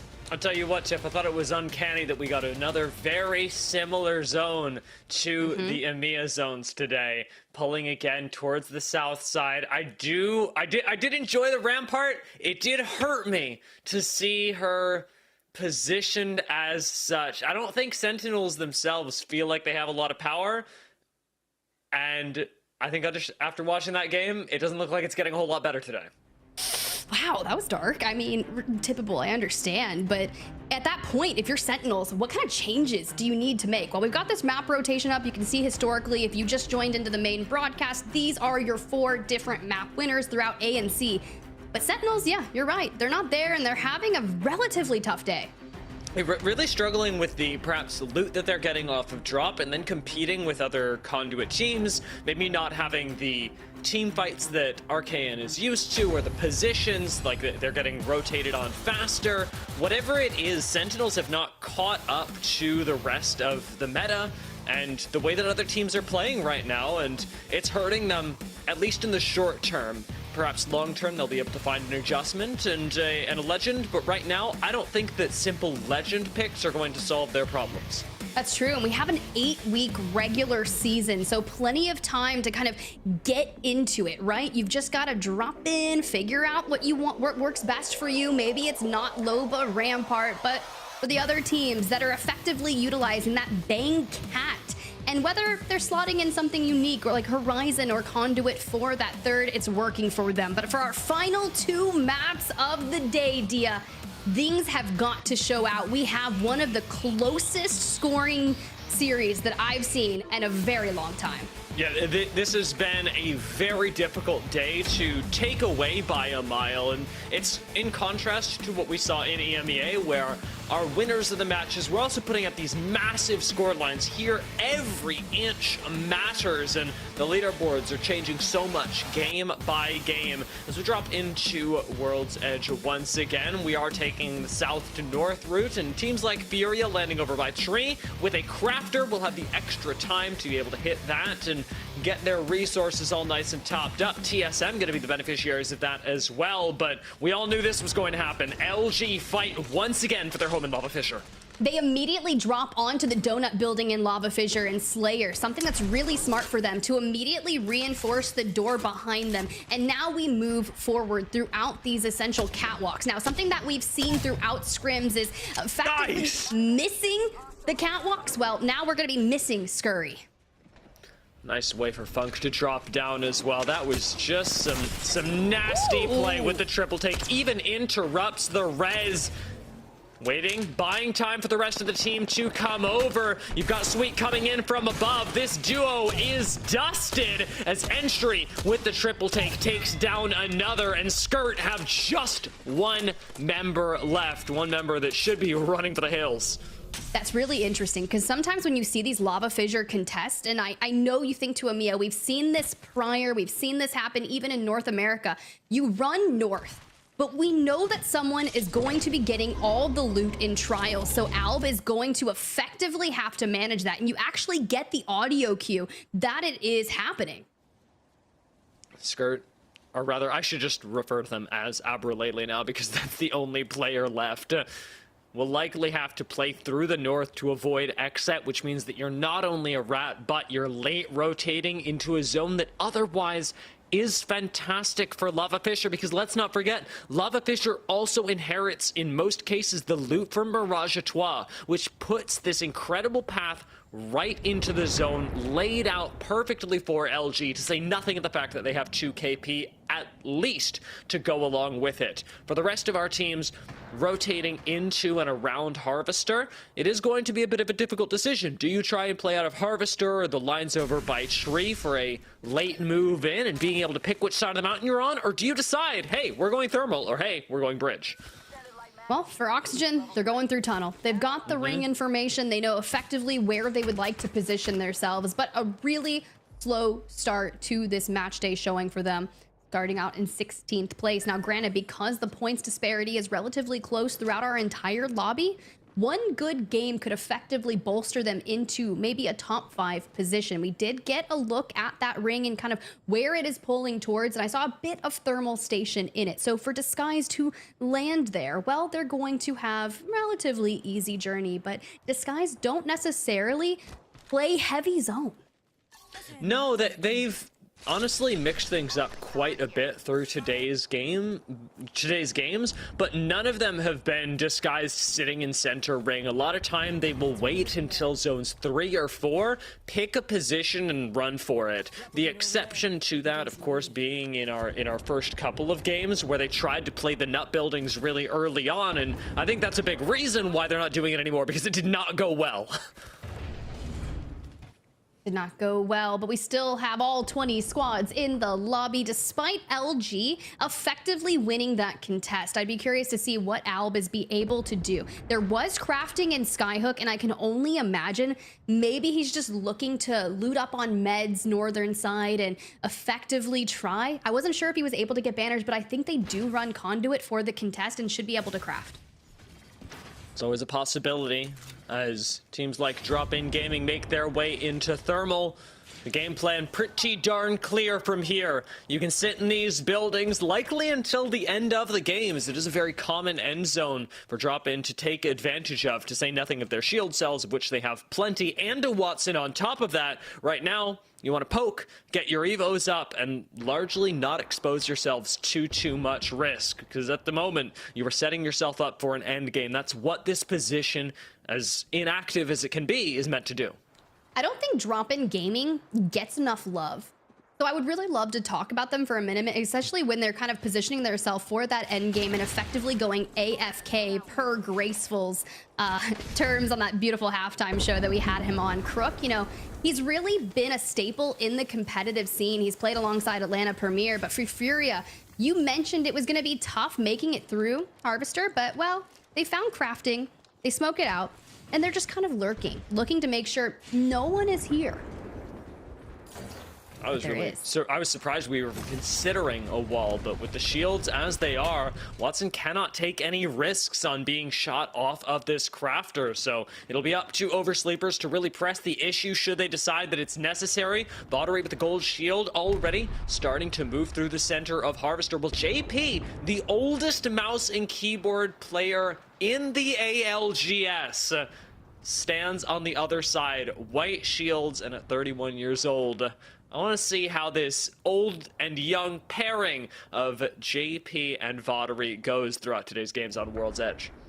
Ooh, we get a check in with that zone and kind of where it's going. While it's closing, we'll effectively get to see that next pop. Disguise still in thermal station, but LG poised to take the choke. So they rotate throughout Lava Fissure. You're right, go through Mirage Etoile and drop down playing that side, but their backside effectively clear unless DNO decide to negative rotate outside of zone. I don't anticipate that, but something to keep an eye on. For Meat Lovers, the evac tower reigning true and looking to head themselves over maybe to Lava Siphon.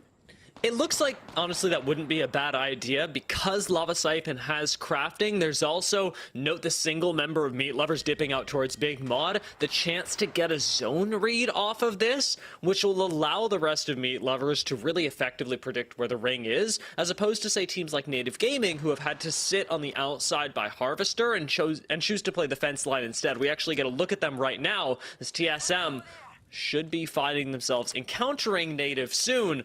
Both of these squads needing to choose one direction to make their way into Thermal. Neither one particularly pleasant, as both are uphill battles. Well, for TSM, who have found themselves in 6, and they were able to net themselves 1 win on Storm Point, you know they're not necessarily going to be happy with that. I feel like TSM will only be happy if it's win, win, win, similar to what Oirein was saying in EMEA.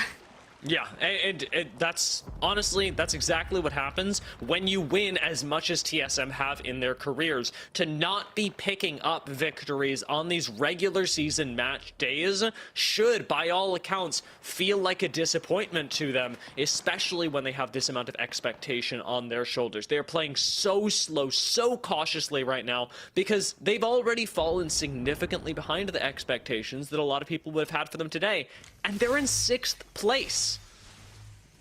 Oh, checking in with DropInGaming, effectively AFKing with the Watson Stunny.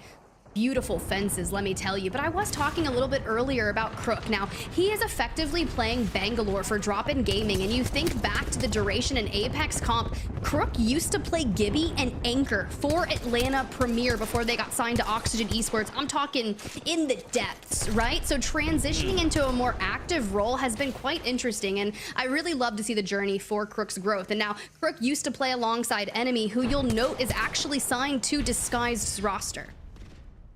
Both incredible players, both overlooking, in this case, the fight up on height, where Flat, with minimal resources left, are attempting to hold on to a very nice position outside of Thermal. This place has a lot of priority, and unfortunately, as these teams are discovering, a lot of attention thrown at it as well. Oxygen, in this case, throwing a couple of nades over, as we should be getting cracks. 93 for Aiden off of that frag, and a knock from Bane means that Oxygen should be able to wipe at least one member, get a quick shield swap, and hopefully continue the fight. Nano was able to effectively be the first squad from Flat to be done and dusted, but XSET wants a piece of it. Flat will be the first team to leave our lobby. We were sitting at 60 players for a large majority, but XSET, they need a dominant performance in these final 2 games to make this first match day for them beneficial. Koifel has already spoken about how crucial it is for him to have an IGL that he can trust, that lets him just go forward and kill teams. Right now, XSET are reining Koifel in after having gotten just a few knocks. They're trying to play the ridge line over here in between Harvester and Thermal. Control as many squads as possible. Stay active, because XSET cannot just get placement points right now. They need kill points as well. GKS, they need kills. They need placement points.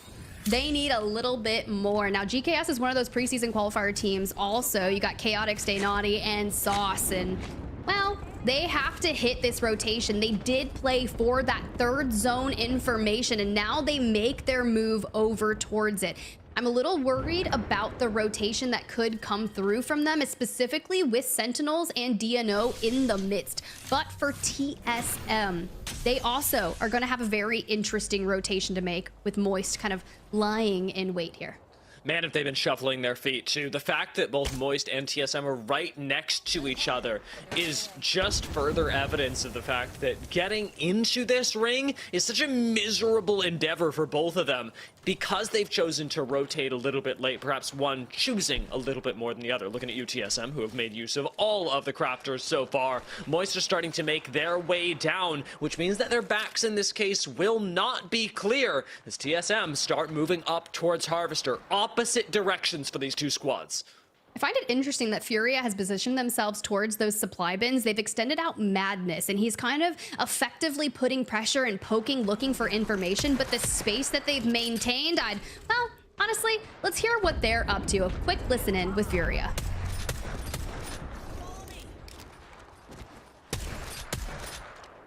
That team, the team that was wrapping lower, just wrapped into cubby.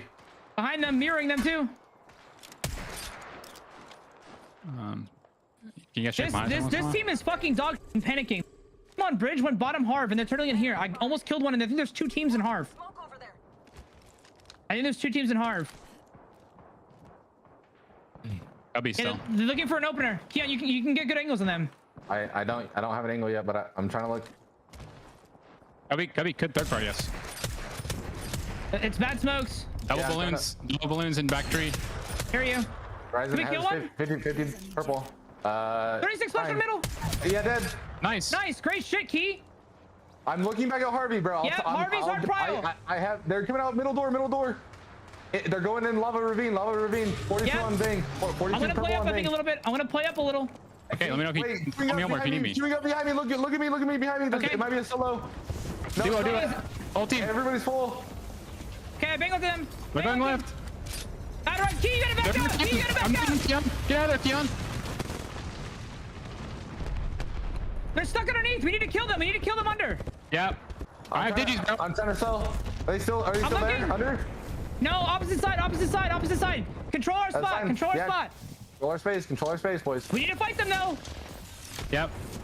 Are they still under? Wait, they're wrapping towards Cubby. Towards Cubby, I think. Are they? Yes. Yes, we should look for it. Look over. Yeah, Guys, we need weapons. Center. These are kills. Horizon's flash. Crack conduit. Yeah. I'm smoking. I'm holding this. Conduit looking. Nice. Horizon's one. Nice. I'm batting. Conduit one. Dead. Nice. Behind us. Behind us. Another team. Third. Back up, Key. I couldn't. It's okay, just fight. Hold shield. Yeah. There's left side here. What? I'm smoking. One dead. On the right, peeking right wall. Shield's gone. No. Give me shield. Yeah. No, if that was a swap. Damn it. You'll be alright. Did we get mirror? Did they zone that? No, it was the team that... The shield swap unable to come through for his Watson, but what a good stand for FURIA against the Titans of TSM. That was so incredibly close, and the spray transfer from Watson, I mean, that's what makes this player in the ALGS history books so legendary. Even now, TSM cannot double back for Hal, and they're going to have to play this out as a duo. That's if Reps even makes it. If Verhulst can survive, a wall goes down, giving Verhulst the chance just to hopefully avoid attention. But even so, I can't help but think that this wall is going to attract some of it. It definitely will, and now Verhulst left solo to try and rake in as many placement points as possible. We set our sights to the other teams left in the lobby. Luminosity, after effectively taking Lava Fissure for themselves, forcing Albin's skirt out early on, looking to get back to the top of the leaderboard. Sweet and a Wingman. They have a better duo. You got Funk there, effectively throwing the Radiant transfer and just putting so much pressure forward. And it means that Sweet never has to dip back into pop a shield bat. It's reload and another volley with the Wingman. Honestly, keeping Oblivion more than honest, absolutely decimated, while Timmy does his best to survive in this tiny little box. GKS hold high ground with Chaotic Munch outputting ridiculous damage. A Whiffed Horizontal does cause problems for them. Chaotic can and will drop down, does so, and gets shot in the back immediately. Commits to the fight, gets a shield swap, and GKS still managed to lose a member with Naughty going down.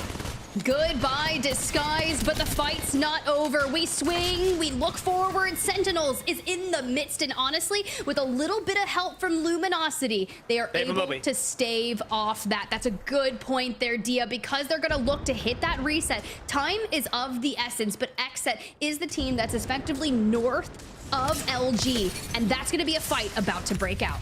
LG are getting pushed by XSET, even with this Wingman outputting so much damage. XSET go for it, and XSET get melted. Koifel and Fun drop immediately, and it's just the trade on Slayer, with Funk still being able to lay out support with Sweet at his backside. A smoke should cover the recovery of LG, and they'll be right back into this with 7 squads left, and XSET about to leave us. Moist Esports, they leave us, indeed, but it's gonna be Verhulst still dead center and Knock effectively pushing it. I'm sure they're dancing around each other, and LG trying to survive. They've been able to take the top of the leaderboard, 52 points, and there's still more to be had. They want double-digit eliminations. Behind LG, GKS just got back in. Naughty has returned, and as a full 3-person team, GKS are moving up. 9 Lives going to be doing exactly the same, coming around these stairs. Nasty does lay in a lot of damage, but Naughty is down. GKS are burning to death on the low ground, while TSM just tries to survive in the corner.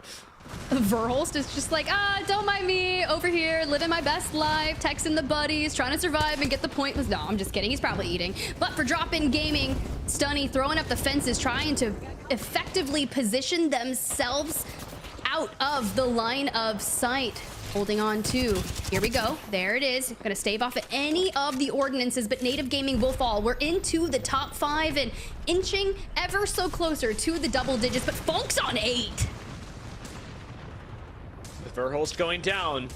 We've still got 9 Lives having dropped themselves in order to finish off GKS. This is the final 3 squads. LG in a remarkable position, have already done so much damage, especially with Sweet's wingman, which he is constantly ego swinging with. DropInGaming will have to move. My question is, will 9 Lives actually be on high ground in order to shut them down? From the shots, it appears that 9 Lives have in fact recovered and are pressuring DropIn from yet another angle. It's LG and 9 Lives in conjunction against DropInGaming, the focus of the lobby. They have to move, and honestly, this is Luminosity's game to win. They're already on 15 eliminations. We've got the Jenny down here for DropInGaming. The healing is coming through, just trying to bide some time. DropIn need a wall, but it's not going to be up in time. They've got one from 9 Lives that cuts the field in half, but with Sweet swinging all of DropInGaming, he is doing that on his own. The backup from Funk just now coming in. Sweet gets behind the wall, and we are playing on a knife's edge with Crook having gone down. DropInGaming is weak. They commit to the fight with LG. Sweet swings out again and again, dips back in just before the shield crack finishes. No swap available for him. It's LG versus 9 Lives for the end. Oh, this is textbook perfect. The wingman coming through, just the damage, crazy, but Sweet will fall, and Funk and Slayer, well, you've got to clutch up in the end game. Slayer looking for any remnants of a shield swap that are not available. Well, you go for a thirst, and you are able to get one. The Radiant transfer comes through, and Luminosity, they are your winners. That took such a long time. The shield swap timing almost killed LG, almost denied them the victory. But they managed to just barely come out of this on top. And 9 Lives pulling up a second place. Let me remind you, as I did at the start of today, this is a preseason qualifier team that is making top 3s multiple times today. That just goes to show you how impressive their macro capabilities are and their rotations just to be effectively able to get there. It's been quite impressive, but honestly, all I care about right now is how many eliminations did Luminosity get? That wingman from Sweet, it was singing, and honestly, oh my god, I'm sweating, Dia. You have to talk. Like, man, this is crazy. I want to know, like, the ratio, of damage to kills, because Sweet was outputting a lot of damage. And we saw it sometimes transition to kills, but actually, when we think about the way that wingman was hitting, pretty rarely. The swing on them from a lot of teams did get denied, but I'm hesitant. I'm hesitant. The points are going to matter quite a bit here, though, for LG, because they've got a ways to climb on the leaderboard, despite their actually pretty good performance on Stormpoint. Look, I know a lot of people like to VOD review to see what went wrong, but can we VOD review to see what went right for Sweet and Luminosity? Because effectively after the contest at Lava Fissure, winning that out, forcing Alb to kind of go on that solo mission up north past the wall. No, I'm just kidding. Sorry, that was a Game of Thrones reference. But being able to come down and work their way over towards that thermal station ending, I can only imagine what that is going to hold on the series results when we touch on that later. But for now, I really want to see a lot of the highlights. We'll get those queued up and ready for you because it was a journey of a match.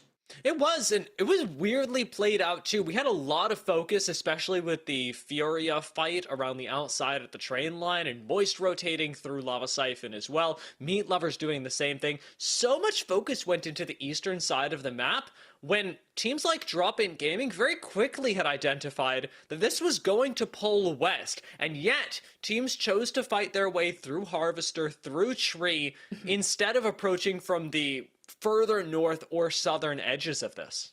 Yeah, and you make a very vital point. Think of FURIA, right? They go to Harvester, they craft, and immediately barricade forward. We got that beautiful listen in, and it provided a lot of information coupled with some shots to show the positioning of neighboring teams. TSM effectively lying in wait like a shark, just kind of waiting to attack and swarm in on them. And although his Watson put up one of the craziest fights alongside FURIA, I honestly thought he might be able to pull it off.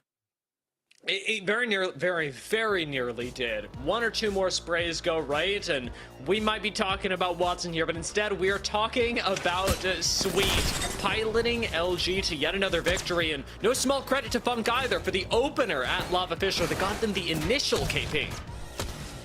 The hip fire from the triple take. Look, you gotta use what you have, and this right here onto XSET was crazy, and I thought you made a very solid call there with the Radiant transfer coming through, backing up on Sweet, coupled with the wall. He's able to just keep on barricading forward with the Wingman. Now, a lot of people have talked about the Wingman because it is now a care package weapon and has a ton of ammo that effectively took him through the end game. Even here, he still has 60 plus bullets. This did worry me, actually, quite a bit. Sweet took a few angles that perhaps in retrospect he could reconsider. You can understand why, seeing the way he was landing shots, because this was a game-winning care package weapon. I'm used to seeing it with the Kraber, where at the last second, you'll get a nice knock and all of a sudden the team fight turns. This time, it was the constant pressure that Sweet was able to put out, and it shocks me that Funk still tops that. Oh my God.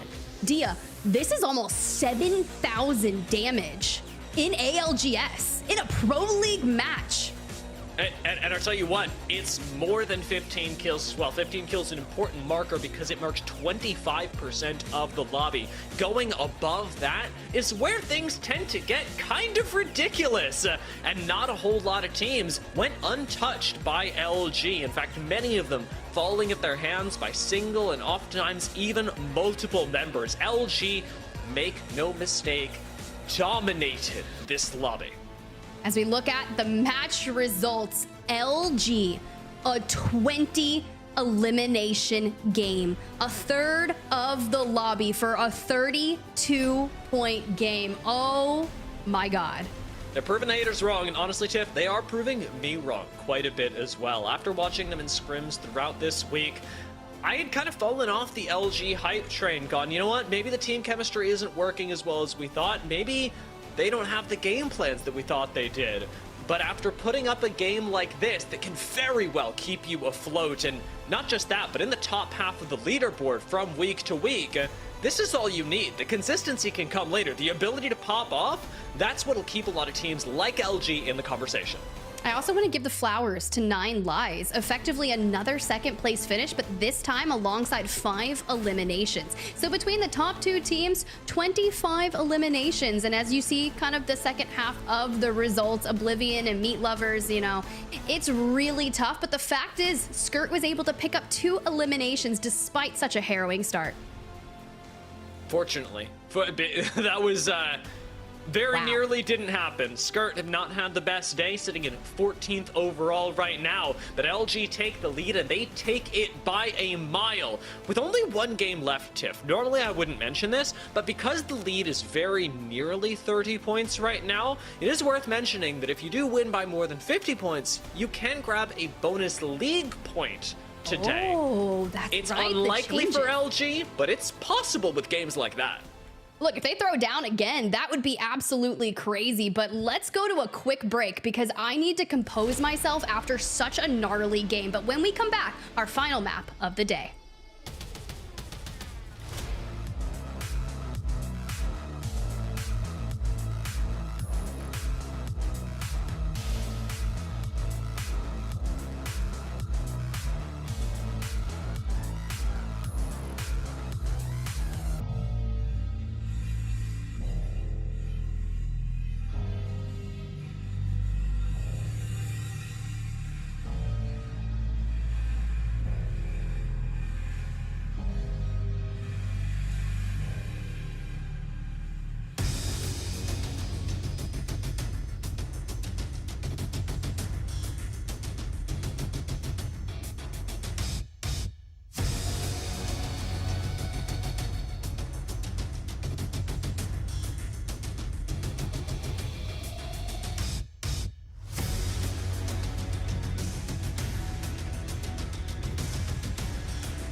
What's up, everyone, and welcome back to the year 4 of the Apex Legends Global Series. And if you're just joining us, well, welcome, because you know, I need to go do some VOD reviews. You need to go check out Luminosity's most massive win, quite possibly the best game that I've witnessed thus far today. And Dia, let's go ahead and talk through some of our endings and history throughout our map series that we've seen today. Yeah, Luminosity stands out from the crowd here because their win was so dominant. When we've had teams like DNO drop in, TSM even, and Moist in the previous 4 matches, these have been wins by just a little bit. And what we came into today going, here we are, the big teams are waking up. We have had a surprising amount of, I'd say, underdogs rising alongside them. You've got the big names, TSM, Moist, LG, DNO, but when you look at 2nd and 3rd place, and even looking at DropInGaming, who I think a lot of people would not have expected to win this game after their performance last split, we are seeing the underdogs rise up alongside them. It's really interesting that you make a name and you say, hey, those big names are waking up. It's the Titans awakening. We were talking about it in the pre-show. We had some heavy hitters that were effectively going to be duking it out in A and C. And if you added just a few more names to this lobby, or, you know, moved some things around, it could basically be land potential quality, in my opinion. But for that now, we have to turn our sights to game number 6. Can Luminosity effectively hit that margin that you brought up? We're talking bonus points here. We are, and again, very, very unlikely. It's one of those things that you bring up just to make sure that everybody's aware of how crazy this is. And with our final game now beginning, this is where we get to evaluate the potential, and importantly, evaluate LG again, because last time they won the contest against skrt, and transitioned that into a really good game with a great path, Fisher, Mirage, Zone. This time, unlikely to have the very same thing happen, be it either the contest or the loot path. But this is a very interesting drop here. Effectively, skrt pulling out of the contest, like you had mentioned. Oh my God, go in, Mirage. But for Oversleepers, this is another contest for Landslide in particular. And I know, Dia, we kind of have these conversations where, like, Landslide, a contested POI? Well, for Oversleepers, Charmander, it's back to the ball for you. I'm sorry, the lobby. And it's back to sleep. Not getting to play the game up against Oblivion anymore. An early punish that we didn't quite get to see, and then some rough positioning up on top leaves everything in the hands of Oblivion. And a fast couple kills like that will mean the world to them, as right now Oblivion's goal is to be in the top 10. If they continue, if they have a good game here, they could clinch top 5, which again, for a preseason qualifier team, would be such a high standard to set. As we get to look towards that zone, it's Meat Lovers over in Climatizer. They need a zone because effectively, when you think about it, they're in 7th place overall on the day with 35 points, and they would love to move ahead of them because effectively 4 points separates them from a top 5 finish. And you know what's interesting here is that I'm looking at Meat Lovers, and they have, like you said, done pretty well today. A 7th place, not terrible. Actually, probably where we'd expect Meat Lovers to end. The fact that they're just below TSM is probably the thing that's getting to them most. Meat Lovers' brand has been mad science and TSM kryptonite. That's true. I really do miss the days where Meat was contesting TSM, but alas, no longer. If they can place above TSM today, I guarantee you Tech is tweeting about it. Oh, 100%. He goes hard on the social media. What do you mean? He does. There's honestly, there's no way he's not tweeting about today anyways. This last game, however, will determine perhaps how happy he is about it. skrt certainly happy to have escaped their initial landing spot, since they managed to split Mirage, and it'll likely change the way that LG want to loot as well. Because they don't have Mirage Etoile unlooted anymore, it's much better for LG to move through something like Countdown and get access to both Beacon and Crafter. This is going to be an interesting for Flat here. Nano smoking, barricading forward. Louis able to grab that opening knock, but Nano, the biggest enemy for him was going to be that fence, but he does get to the high ground and effectively starts putting down the pressure. Akimbo, fallen. last crack is a big one. FURIA already here on the third party. Very little HP has actually been lost, however, by Vlad. And Watson this time is not going to be connecting for nearly as much damage. Pretty low on the meds, and with no openers, FURIA are going to back off. Is a wise call, not wanting to risk their whole game on an early fight that they don't have any reason to take. Honestly, FURIA was one of the biggest question marks for me out of Group C. Yes, I liken them to a Titan for this lobby as well, really proving to show that Group C is the group of death. But for a top 5 position thus far, with Watson's return to comp and playing alongside Keon and bringing in Madness, their calls have been really good. We got that listen in, and just hearing Madness hype up Keon, it's a really good moment for them. But they don't land Climatizer anymore, so their rotation will be something that I'll have to keep an eye out for. If it does land Climatizer, it's Meat and TSM are encroaching on their territory, risking eviction. TSM, with very little cover to play, are going to use, I'm not going to call it a panic wall, but certainly one that was forced out and not by their own intention. See how well they can stabilize underneath the remainder of Climatizer. Some teams should still be paying attention to this. There's little safe space to play.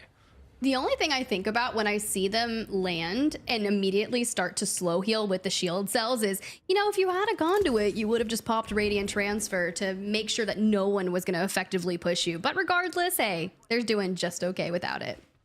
Sentinels look down on them, hoping they can pick up a few kills today. 18th place, not the start that they were hoping for, but I do like that they've switched off of the panic composition that we talked about earlier. It's back to basics, and for Sentinels, keeping that mentality is going to be the most important thing. It could even change their fates in this 6th game, despite the absolutely terrible loot that they have so far. Triple whites playing the bridge. It is a death trap for them, but Sentinels have only this game left to try and get out of the bottom 5. Yeah, but if the comp change works for them, then maybe as we go forward throughout our regular season split 1, they can just really start kind of grasping at everything and clawing their way up the series leaderboard. FURIA, though, making their way towards that bridge. I see Native. Wait, yeah, Native over there. RKN as well. TSM taking some space. And let's pull up the map, because this is where I'm curious. Last map, Dia, we went through the entirety of Ring 1, and at one point, we had all 60 players in the lobby until they had that oxygen fight. Yeah, it was actually a pretty calm lobby. Most of the time when we get to game 6 is where teams actually try and eke out a little bit more of an advantage, take fights that may not be the best, but we're seeing almost the opposite play out in the games today, and especially in this one, where I would have anticipated a lot more early fighting and early commits, say even in engagements like this, where just above, DNO have managed to hold an awkward position, albeit in Climatizer, but a tenable one that nonetheless, expending the conduit ultimate and sealing the doors, DNO should be stable for the next ring. It's going to be really tough, and this is similar to another zone that we witnessed happen in the EMEA region, and a lot of places to play in these Climatizer main buildings, and having Catalyst on the majority of our teams, reinforcing doors, anchoring them off with the piercing spikes as well. But for teams that need to hit that rotation, most notably XSET, who have poised themselves around Survey Camp and knock with a little wall bounce for style. Also, great style in terms of what they're wearing. Double golds, super valuable, especially with the way that XSET have been trying to play over the course of today. Not exactly a zone team, you may have noticed. Instead, trying to take fights around the edge, trying to pick up kills. And I say trying because it is the operative word. Has not always been working for XSET. Instead, now with Trials, of course, benefiting them in the long run, they're playing through the western side of the ring, and again playing slow, but with the gold shields making the difference, perhaps this will be the turning point where they can use the extra momentum they get off of those to turn it into a few more KP. We'll have to keep our eyes on that. But for Luminosity, who are still in the zone, going towards this jump tower to really give them that upper edge that they need to fight their way into Climatizer, I'd be curious to see how this works out for them, because this is going to be tough. The large majority of our teams have already made their way into Climatizer, so trying to find something that is free and being able to walk into it will be relatively tough because they've taken so much damage from the zone. Yeah, north side of Climatizer, fortunately enough, empty, but a couple bullets could mean the end of LG, where XSET's evac tower tells a very different story. LG do manage to barely make it into that northernmost tip of Climatizer that is, as of yet, untouched by the zone. The next ring actually pulling to continue keeping them in a safe space. In later zones, however, this will mean that they have to, unfortunately, get out of here and start making their way toward the opposite side, perhaps even using a gondola if necessary. Legacy, we had so many questions for them and their return here to Pro League under this name. And now they've got the zone information, but we've got a battle that needs to break out. But with Yanya on the high ground, yes, the Radiant transfer has come through, but we're going to take some time to actually just full heal up. But 9 Lives has been so interesting today for kind of their performance in Pro League coming from those preseason qualifiers. They've effectively moved inside, reinforced the doors, but Yanya says, oh, nah, that's not going to work on me. That was a great sandwich play from Legacy, knowing that they had the 3-2-1 on Jaguares' door. The nade breaking doors is changing the fight for Legacy, and with a singular knock, all that's left for them to do is take a reset on the outside, make sure they're full HP, and push in to punish this res. No ordinances come through afterwards, however, and it means they've all got to swing the door now onto a full 3-person team. In they come through the wall. Nazul blinded, but still laying out shots onto the top. Hits the Radiant transfer, keeps his team in the fight. It's him and Yanya against the world in a 1v1. 9 Lives do go down in Overlook. And look, now we've got a third party nonetheless. Disguise wants to clean up what they can, but hear me out. The energy barricade might make things a little bit more interesting, but Yanya effectively goes down and Timmy keeps on slaying the damage forward. Yes, the frag comes through, but we're able to just get out of sight for that damage and still peppering in. They want to clean this up. Next ordinance changes the fight, but it doesn't change it enough. It is still a 3 versus 1, and Legacy go down in 17th. No third party on Disguised, who had arrived just in time to pick up what turned out to be 2 KP for themselves. A really good way for them, of course, to continue in this lobby, but really punishing for Legacy. We need to talk about the zone, Dia. We need to talk about it. Luminosity, yes, they've effectively made their way over towards Climatizer, but that's not where we're ending. And half of these teams don't have the information that is needed to make a call on that zone. Disguised winning that engagement against Legacy puts them in such a powerful position. This is actually like so not real. I know that it says it on my map, but look at where everyone is playing. Recognize these people play Apex Legends for a living, and now the fact that we've all gotten it wrong and need to move south. Like you said, Disguised are looking good. LG looking especially rough. How will they make their way into the next ring? Let's listen in to find out. Over here, just follow me completely, and what would I say so? I'm gonna kill you. Oh my god, you fucking... Oh my god. We're dead. Just keep going, keep going, keep going, keep going. I can't. We're dead. Oh my god. These guys aren't even rotating, bro. Yeah. One died. One of them just died outside. Funk, maybe stay. Show, bat right here, bat right here. I have it knocked. I'm gonna hold it. Run along low ground and try to get to here. Blocking it. Run along low ground and try to get to my yellow spot. That's all you, bro. They have to focus on the rotate and the resin. This is good. Yeah. Play yourself. One on my ping. 2 on my ping. They have to leave that building. They have to leave that building. They're looking at you. There's 2 there. I'm dead. Oh, good, bro. Oh, fuck. Just once again, the worst zone in the game. Oh, great game, guys. I mean, let's get it first, bro. Worst zone in the game. Caster Curse goes brazy. But for the teams that are making their way towards that zone, FURIA and Disguised being the only teams to be there, this is going to be interesting. Yeah, very difficult move. As actually LG had noted, most teams in Climatizer, instead of focusing on their rotate, are focusing on kills because that is what is left to them. It is almost impossible, especially if you put yourself deep into Climatizer, to actually make your way out. Think of where TSM landed early, and now thinking think of how to get out of there and actually access the rest of the game. Everybody's going to try and do it, but many will fall along the way. And there is a ring console that is left in Climatizer, but with so many teams surrounding it, it is too costly to even try. You're not gonna be able to get there.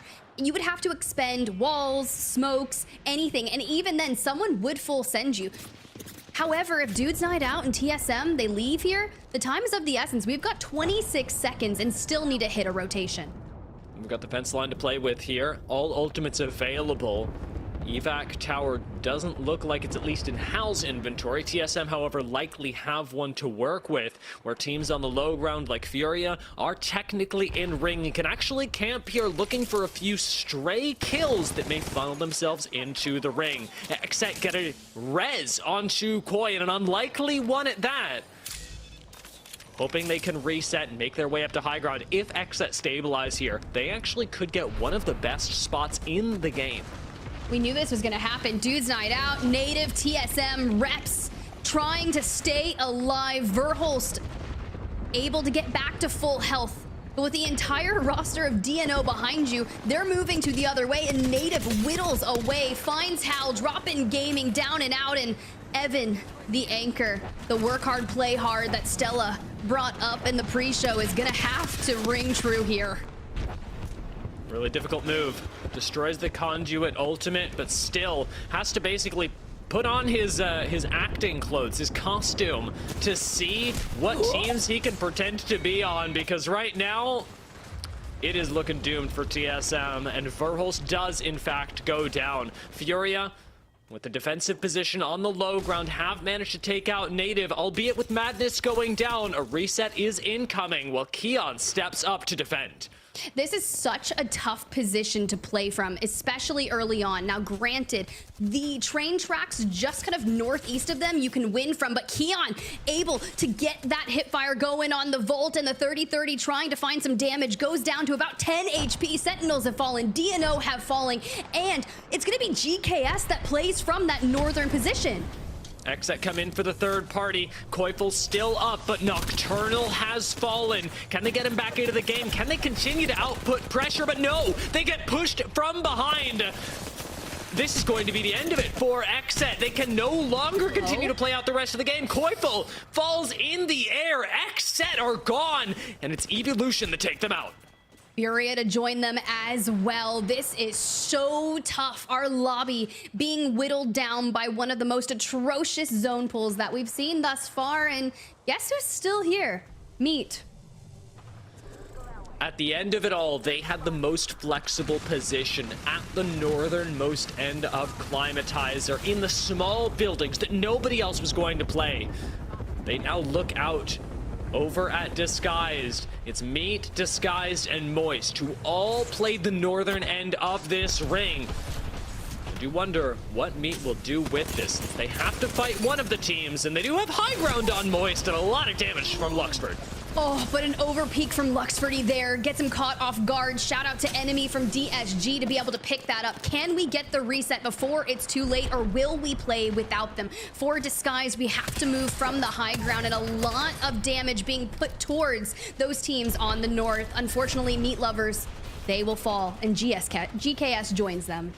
Timmy's just built different, and some really nice 30-30 shots end that team faster than it had any right to. Oxygen, with one player left, have reads searching for thirsts. 4 teams are left in this game, and Oxygen want to claw their way into just one more position. An awkwardly placed nade does deny an exit, but it doesn't get reads any further, still having to take the 1v1 and losing at the end of all of that to just the one member left from EVYLUTION. Moist start to move in. Yes, still alive, and DSG recognizing the last threat in the lobby. Yes, there's one member on the low ground, but it's Moist versus DSG for the win. The sights are set, a 3v3v2. How do you effectively put pressure onto Moist to try and whittle their resources down? EVYLUTION playing from the train tracks on the low ground as a duo. You can see Enemy going for the ult excels. We want to try and get that wall up for endgame. with high ground belonging to them and only a solo. Remember, on EVYLUTION, there may have even been a res actually. Now as I'm looking down, a duo and an attempted respawn beacon in for EVYLUTION. If they can get a third back into this game, it changes everything and puts so much pressure on Disguised. Moist on the low ground. It looks like they might be out of resources. Oh, nope, just kidding. It comes through. Voodoo, you're coming back in that end game. Back into the lobby. EVYLUTION start pushing up. No space left to play in this ring. Moist don't want to push this, but they may have to. The first knock comes in, and it's Disguised, who are still maintaining high ground. Will Moist get greedy? Will they play for a second? Who wants the win, and who wants the kills? Disguised swinging onto Moist, want the kills. Designful goes down to finish one, then turns immediately onto Moist, swinging through the wall and eviscerating them. Another catwall comes in, and with a rise in gravity lift up, Designful gets to assess the situation. Neither team is finished, but DSG are committing to Moist. He yeets across the catwall, and they are taking down Moist as we throw down, but it's going to allow EVYLUTION to lie in wait. Yes, they lost out on Voodoo again, but we're still barricading forward. No ult left for Urice. Instead, the turn on to EVYLUTION means that Yaz will fall. Disguise now have to take on Moist, who they neglected to finish. Enemy goes low, but does not go down. Timmy pops on up with the gold R99 and shoos through Moist once again. Disguise take the win in game number 6. We were curious to see what the performances would look like from Disguised's first showing here in split 1 of year 4, and ending out with a win in game number 6 answers our questions. They did it in scrims, they performed exceptionally well, and they can do it in Pro League. That was such an immaculately played end game, and I know that a lot of people look at the Disguised roster and go, well, they're just really talented, they're good at clicking on people, and so they win. That very end game demonstrates that while it's part of it, that is not the whole story. Disguised masterfully navigated what was 2 squads that were both trying to avoid an engagement. Everybody wanted to play for first. Nobody was able to outplay Disguised's high ground. No, that high ground just reigned supreme. I'd love to go ahead and look at some of those highlights throughout our final map of the day. Now, granted, Dia, it's been a really long journey. Beautiful 6 games in EMEA this morning and some action-packed ones for North America. I think this A and C matchup is going to be something to behold. It is, and fortunately enough, we are going to get to see a little bit more of Group C for both regions in tomorrow's games, but so much of what we saw this game came down to rotational fights, as honestly it should. While it was a bit awkward coming out of Climatizer, teams like Disguised and Legacy fighting in Overlook did so cleanly, and the timing from Disguised on this fight was really what won it for them. Just the right arrival time changes an entire game of Apex Legends, puts you in a winning position. This was tough, right? We saw Luminosity fall, knowing where they had to get to. But for FURIA, playing from that position was really tough. It can be great late game, but not early. Yeah, and ultimately on low ground, you do give up quite a bit of priority. It's why we saw them get pushed by Sentinels and then XSET, ultimately EVYLUTION. FURIA have to play perfectly to avoid all of that on the low ground. And credit where it's due, they did so quite a bit of the time, picked up a lot of kills on the way. Ultimately, the reset from EVYLUTION, though, comes through as one of the most miraculous things that we saw in this endgame. Now this was nice. We see the wall, we see the damage come through immediately onto Moist. Now, we talk about the G7 Scout because I think that's a really interesting choice, but that rate of fire, it is going to make this end game for enemy so much more beneficial, racking up a lot of damage. We look at those match 6 results. It's a 25-point game for Disguised, and Moist Esports a really consistent showing here on their first debut in North America with 16 points. And a much needed game for Disguised as well, who were still sitting in the bottom 10 after 5 games. Now they can finally push themselves up the leaderboard and in the league as a whole, because you cannot afford to miss a day, especially when you're aiming for a LAN, and as we know for Disguised, even more than that, having already attended a LAN. As we look on the second half of our match 6 lobby, TSM, that was tough. They made a call, they committed to Climatizer, and then they lost out on that rotation, the atrocious zone pull that came through.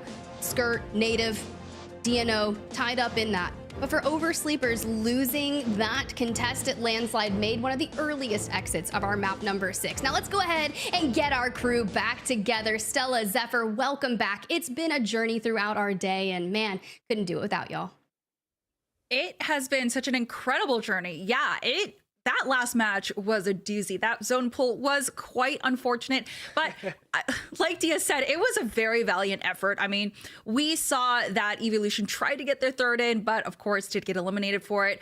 But I have to point out that Disguised had that perfect horizon gravity lift that let them see right over the horizon. It was perfect.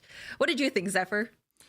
In the end, it's incredibly difficult to play out a zone like that, and we'll get the chance to talk about it a little later, but especially that pull giving much more of a wealth here towards that eastern side really came back to bite so many teams, as it allowed a lot more of this end game height that you usually don't see when we go towards that train line.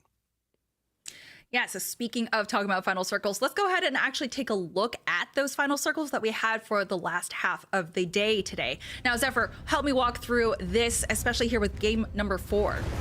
Now, Moist here, this game is all about control, especially when we're going this direct to Dome, and I'll have y'all remember that the pole was slightly over towards the west, which many teams didn't quite have that kind of analysis. For Moist, flying onto these silos uninhibited here, and then laying control, whether it be the shots, whether it be the conduit, adding in the extra help from the Radiant transfer, or even some of those piercing spikes here from Guild on the opposite silos, preventing every roster below them who had the horizon from getting up to the same advantageous height from taking advantage. As a result, in their final moments here, when they were forced to drop down, they had dealt so much damage and had laid staking control to every single roster that picking up this win was easy. Yeah, from match 5, how did you feel about these catalyst walls coming up? I think we all made that call about, oh, beautiful walls. I mean, no, it was really good and really well used, I think, by both teams. Of course, we were so focused on LG, who had more than just a catalyst wall to play, but the fact that 9 Lives even go for that in the first place, opening up the chance for LG to get a little bit more aggressive onto DropInGaming, is the thing that kicks off this end game fight. When it came down to it, the most impressive part of this end game to me does have to be the wingman. It was the most impressive part of the game. It was the most impressive part of LG's Game 5 win. That and, of course, the shield swap that very nearly gave me cardiac arrest. Yeah, that was a very dicey shield swap. I wouldn't have been able to pull it off, but Tiff, walk us through match number 6, what we just saw in this incredible final circle. What we saw was Disguised essentially holding high ground, putting all the pressure forward, and honestly, dare I say it, a beautiful wall. No, shout out to the people on social media tagging all of the casters, talking about these walls, but it's so important for endgame to hold out on those lines of sights, and Designful yeeting himself over it, barricading down, finding the elimination onto MT, and they just keep on moving forward. Now, granted, EVYLUTION tried to do something that would have been really vital for them, get Voodoo back in, but unfortunately losing out on them early on in the hip fire from enemy, the G7 Scout, and we end it with some R9 spray, which when you think about it, even with R9 having that damage nerf, it's still one of the most utilized SMGs in North America, and Timmy just showing us why. And it has the absolute best skin on it as well. But let's take a look at the series results here after match day 2, and LG is leading with 10 points above Moist Esports, sitting at 72. Moist Esports in second with 63, and FURIA at 49. Zephyr, what do you make of all these points? It's been a toss-up today. We've seen the best and worst of so many of these teams, and even a dominating team like Luminosity, who ends the day with 72, had their downfalls where they even finished 16th, and the same can be said for so many of these other rosters. We talked about the group of death of C, but this mixture of A and C seems to be the highest stakes that exist, I'd argue, anywhere in the world. Yeah, Dia, now we do see that Oxford Esports is at 22 points. And we're going to be taking a look at the season standings here. Look at the numbers that we see here, the differences between the top 10 teams. I think the scariest part of this is probably the fact that LG and TSM are technically above Dark Zero, but that's after 2 match days. Everybody in the top 5 has had 2 opportunities to play, and it's only DZ that stay in the conversation. After that, we do drop down a little bit further, with Oxygen actually having a respectable finish, but again, with 2 match days behind them. Teams like Elevate, teams like FURIA, and Dark Zero, all of whom will be returning tomorrow with Moist, have the opportunity to push this even higher and further the gap between them and the rest of the squad. Say those in 11th to 20th, Zephyr. Yeah, down here at the bottom, Disguised, Optic, FaZe, 9 Lives, they'll all make their reappearance. And for many of these rosters, it actually hasn't been the worst. Many of them showing up, stunning out, even Disguised just recently finding wins of their own. They'll get the opportunity tomorrow to see if they can deliver the same kind of consistency as we breach the matchup between each other. Yeah, and obviously tomorrow we are going to be seeing all of the teams finish their first round robin run, and I am so excited to see exactly how everything is going to line up, because we are still seeing all of these teams with only 1 series played at the bottom of the list, and I want to know if they're going to be able to rise up into the ranks. And Tiff, I don't know, but I'm excited to see Complexity and all the others play tomorrow. I'm excited to see Dark Zero because they were the ones that won their match day showing, and you start to think about the consistency throughout the regular season, and that is all we are looking towards. Can they get another match day win, or who knows what's going to happen? Optic Gaming could make a play for it. Yeah, and you know, we've been talking about all these teams that have been outperforming and doing so well today, but Zephyr, I think you had a specific person in mind with speaking about MVP.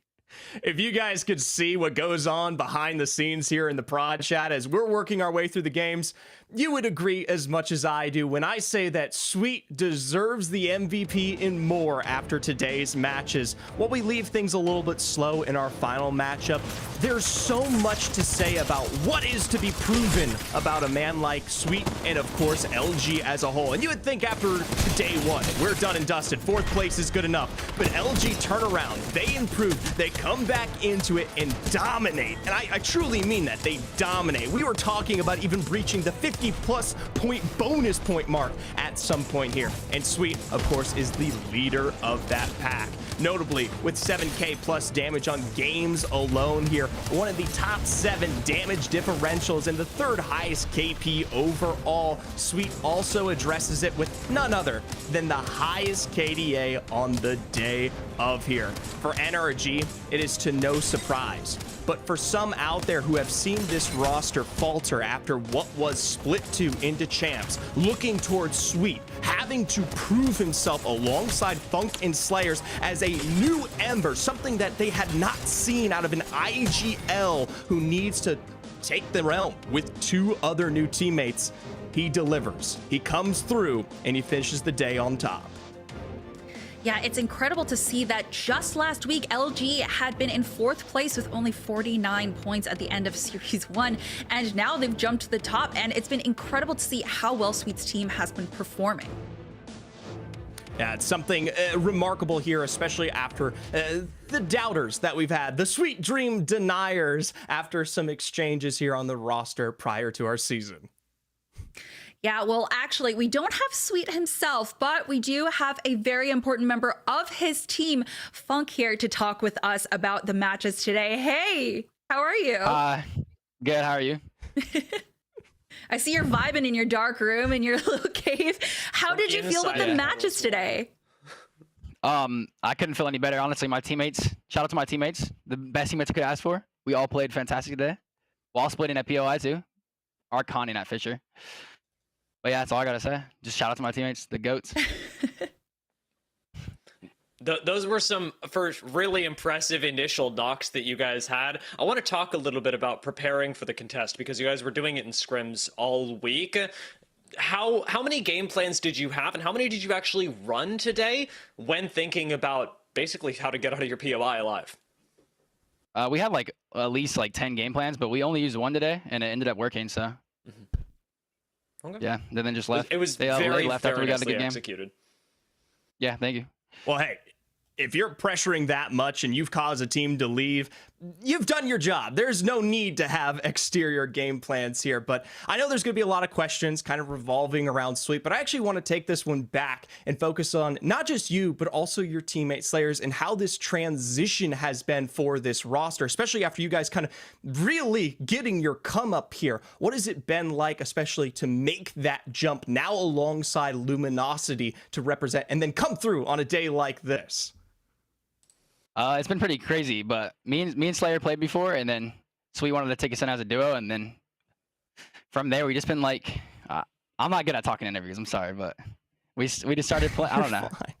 I'm so bad at this stuff, man. No, you're doing fine. You're doing fine.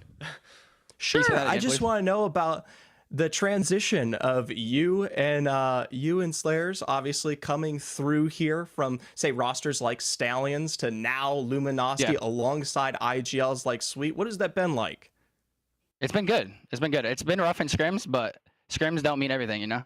It's way different, and scrims to an actual match day is so much different than you think, you know? So people base scrim results on like how teams will perform, but we play way better in match day than scrims. And I think that's what people need to start like looking at. You know what? If they're not looking at it after this last game, they definitely need to start taking notes. But I want to continue to ask, especially since you guys are rocking with Funk on that conduit.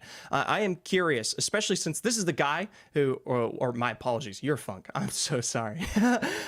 You're rocking on that conduit. And I'm kind of curious. Do you feel like you are enabling your teammates here on it to kind of push forward and look for that extra damage, say in Sweet's case today? Or is it something that's helping you out, allowing you to extend more, find that KP, and lead the pack? Because you did finish the day highest KP overall. I think it's more of like a team character, because the way Sweet likes to play, I feel like Conduit's really good for playing like around him, you know? He likes to play really split, wide, get angles, and Conduit Q like saves him a lot, I think. So I think Conduit's like the best character for that. Yeah, so I was curious about match day one. Obviously, you learned a lot from that lineup, but this was a completely new one. But what did you take from match day one that you learned and bring this incredible performance today? Just not to be nervous and just run at everyone and kill them. That's basically it. Would you say that you were kind of W-keying this day? Kind of. I mean, we were in Godspot every game on Stormpoint, but Road's Edge, we were just looking for fights. You know, when you're talking about the difference between scrims and Pro League, I wanted to know if you had a sort of pre-game ritual. Everybody has a different take on it. Is there something that you do before match days in order to actually make sure that you and your team are on the same page and that you're specifically in the right headspace? Yeah, we just play together before for like an hour, and when we do that, we always lock in and play very good. That's about it. Do you play ranked or LTM? We'll do like con practice and stuff like that. Okay, very nice. Yeah. Yeah, so touching on practice, how has it been working with Android Dream as the coach for the squad? It's been very good. I think Android's one of the best coaches in the game. He knows what he's talking about, and he always I don't know, I just think he's one of the best coaches in the game, and he will prove it. Has he taught you anything new about your play style, or what's been the most important piece of advice that he's given to you that has changed your perspective on how you play? He tells me to play off Sweet better, like the way Sweet plays, I just play off of him, and that's what he told me. I play better off that. Amazing. Zeph, do you have any final questions? You know, the man himself put you here because he wants you to represent. You know, he feels he's gotten enough love as the Sweet Dreams legend. So I'm going to give you one final platform to maybe introduce yourself to the world or share one final thought regarding yourself or your roster. I don't know, man. I just all love to my teammates, man. That's it. I don't know. Got the best teammates in the game. And I'm going to ask you a little bit of a silly question before we go, because it's been a topic of conversation recently. Do you want Gibby meta back or not? Nah, no one wants that back. I'm going to do a poll slowly but surely. So thank you. And again, very well played today. Yeah. Thank you.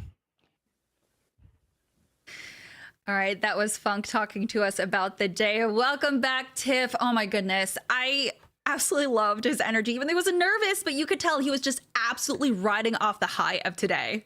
The adrenaline that has to be pumping throughout that entire roster, and Funk in particular, is something to behold. Congratulations once again to them. And I was perusing the timeline during that interview, kind of listening to it, and I saw a tweet from Albin. We're going to go ahead and talk about it.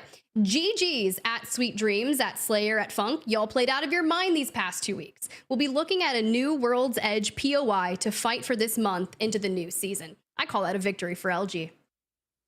I believe so. Well, Dia, do you have any final thoughts for today's matches? No, it's been a wonderful day of matches, and I think I'm most impressed, of course, by the team's ability, as much as we talk about LG, to actually stay relatively close. LG was the standout, far ahead of the crowd, but I felt like today was a very, very close match day, and as you've expressed multiple times, Stella, I can't wait to see the round robin completed tomorrow as Group C takes the stage again. Yeah, super excited for that. And Zephyr, last final thoughts for today. I know we've done a lot of discussion about teams like LG here, and of course even Moist earlier. So I want to throw one final bone out to FURIA, who also are on the same tracks of having a lot to prove today. Any other differing lobby, and this would have been a insane performance from them, having some of the highest damage done out of guys like Madness and Watson, representing for the very first time here on this roster and showing up in ways where a lot of us still have a lot of lingering questions here. So between them and the others, I can't wait to see how they transition that to tomorrow's final day of round robin. Yeah, and speaking of tomorrow's games, Tiff, I know I'm going to see you in Twitch chat because tomorrow is going to be day 3 of Split 1, where we round out the round robin run, and it will be beginning bright and early tomorrow with Groups B and C facing off, starting with EMEA at 10 a.m. PT or 6 p.m. GMT, and North America at 3 p.m. PT and 11 p.m. GMT. Yeah, we've got the likes of Orglis and Hungary, who the former Vex roster have something to prove now that they do not have an organization to stand under. But Alliance, they will return, and will the changes and the pacing that we've had questions about for affect Yuki and Hackis? Can they right what has effectively been going wrong for this trio? And affect himself on the Catalyst, kind of toggling between Horizon, but we want that Catalyst to be the stand so Yuki can slot in on the Conduit. So we'll have to wait and see what they bring to the table tomorrow. But other teams in North America, like Elevate, reigning from the preseason qualifiers and being superior and taking it home in the first one that we saw. They had a really standout performance in match day number 1, but they are back alongside the likes of Dark Zero, PLP, Optic Gaming, and man, I can't wait to see it. Yeah, and you know that Group B is just raring to go tomorrow, so I am so excited to be able to watch that along with y'all.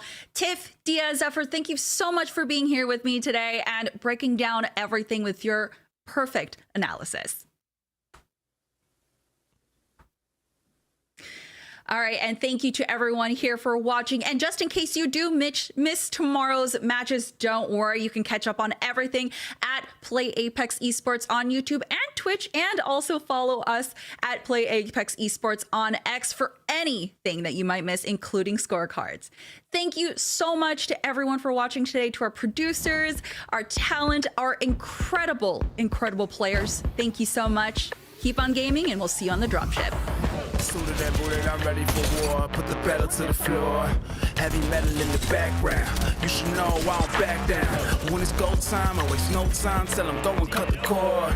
And they just keep telling me more. They keep on telling me more. Merge the real in the flesh. Step against me and see death. All that I see is success. I don't believe in you demons. You scheming out links to the left. The people they need me, they need to believe in the best. Simple like evil and crash. Listen to yeah. Check a ride with the flare. Listen, you best prepare. Hold on.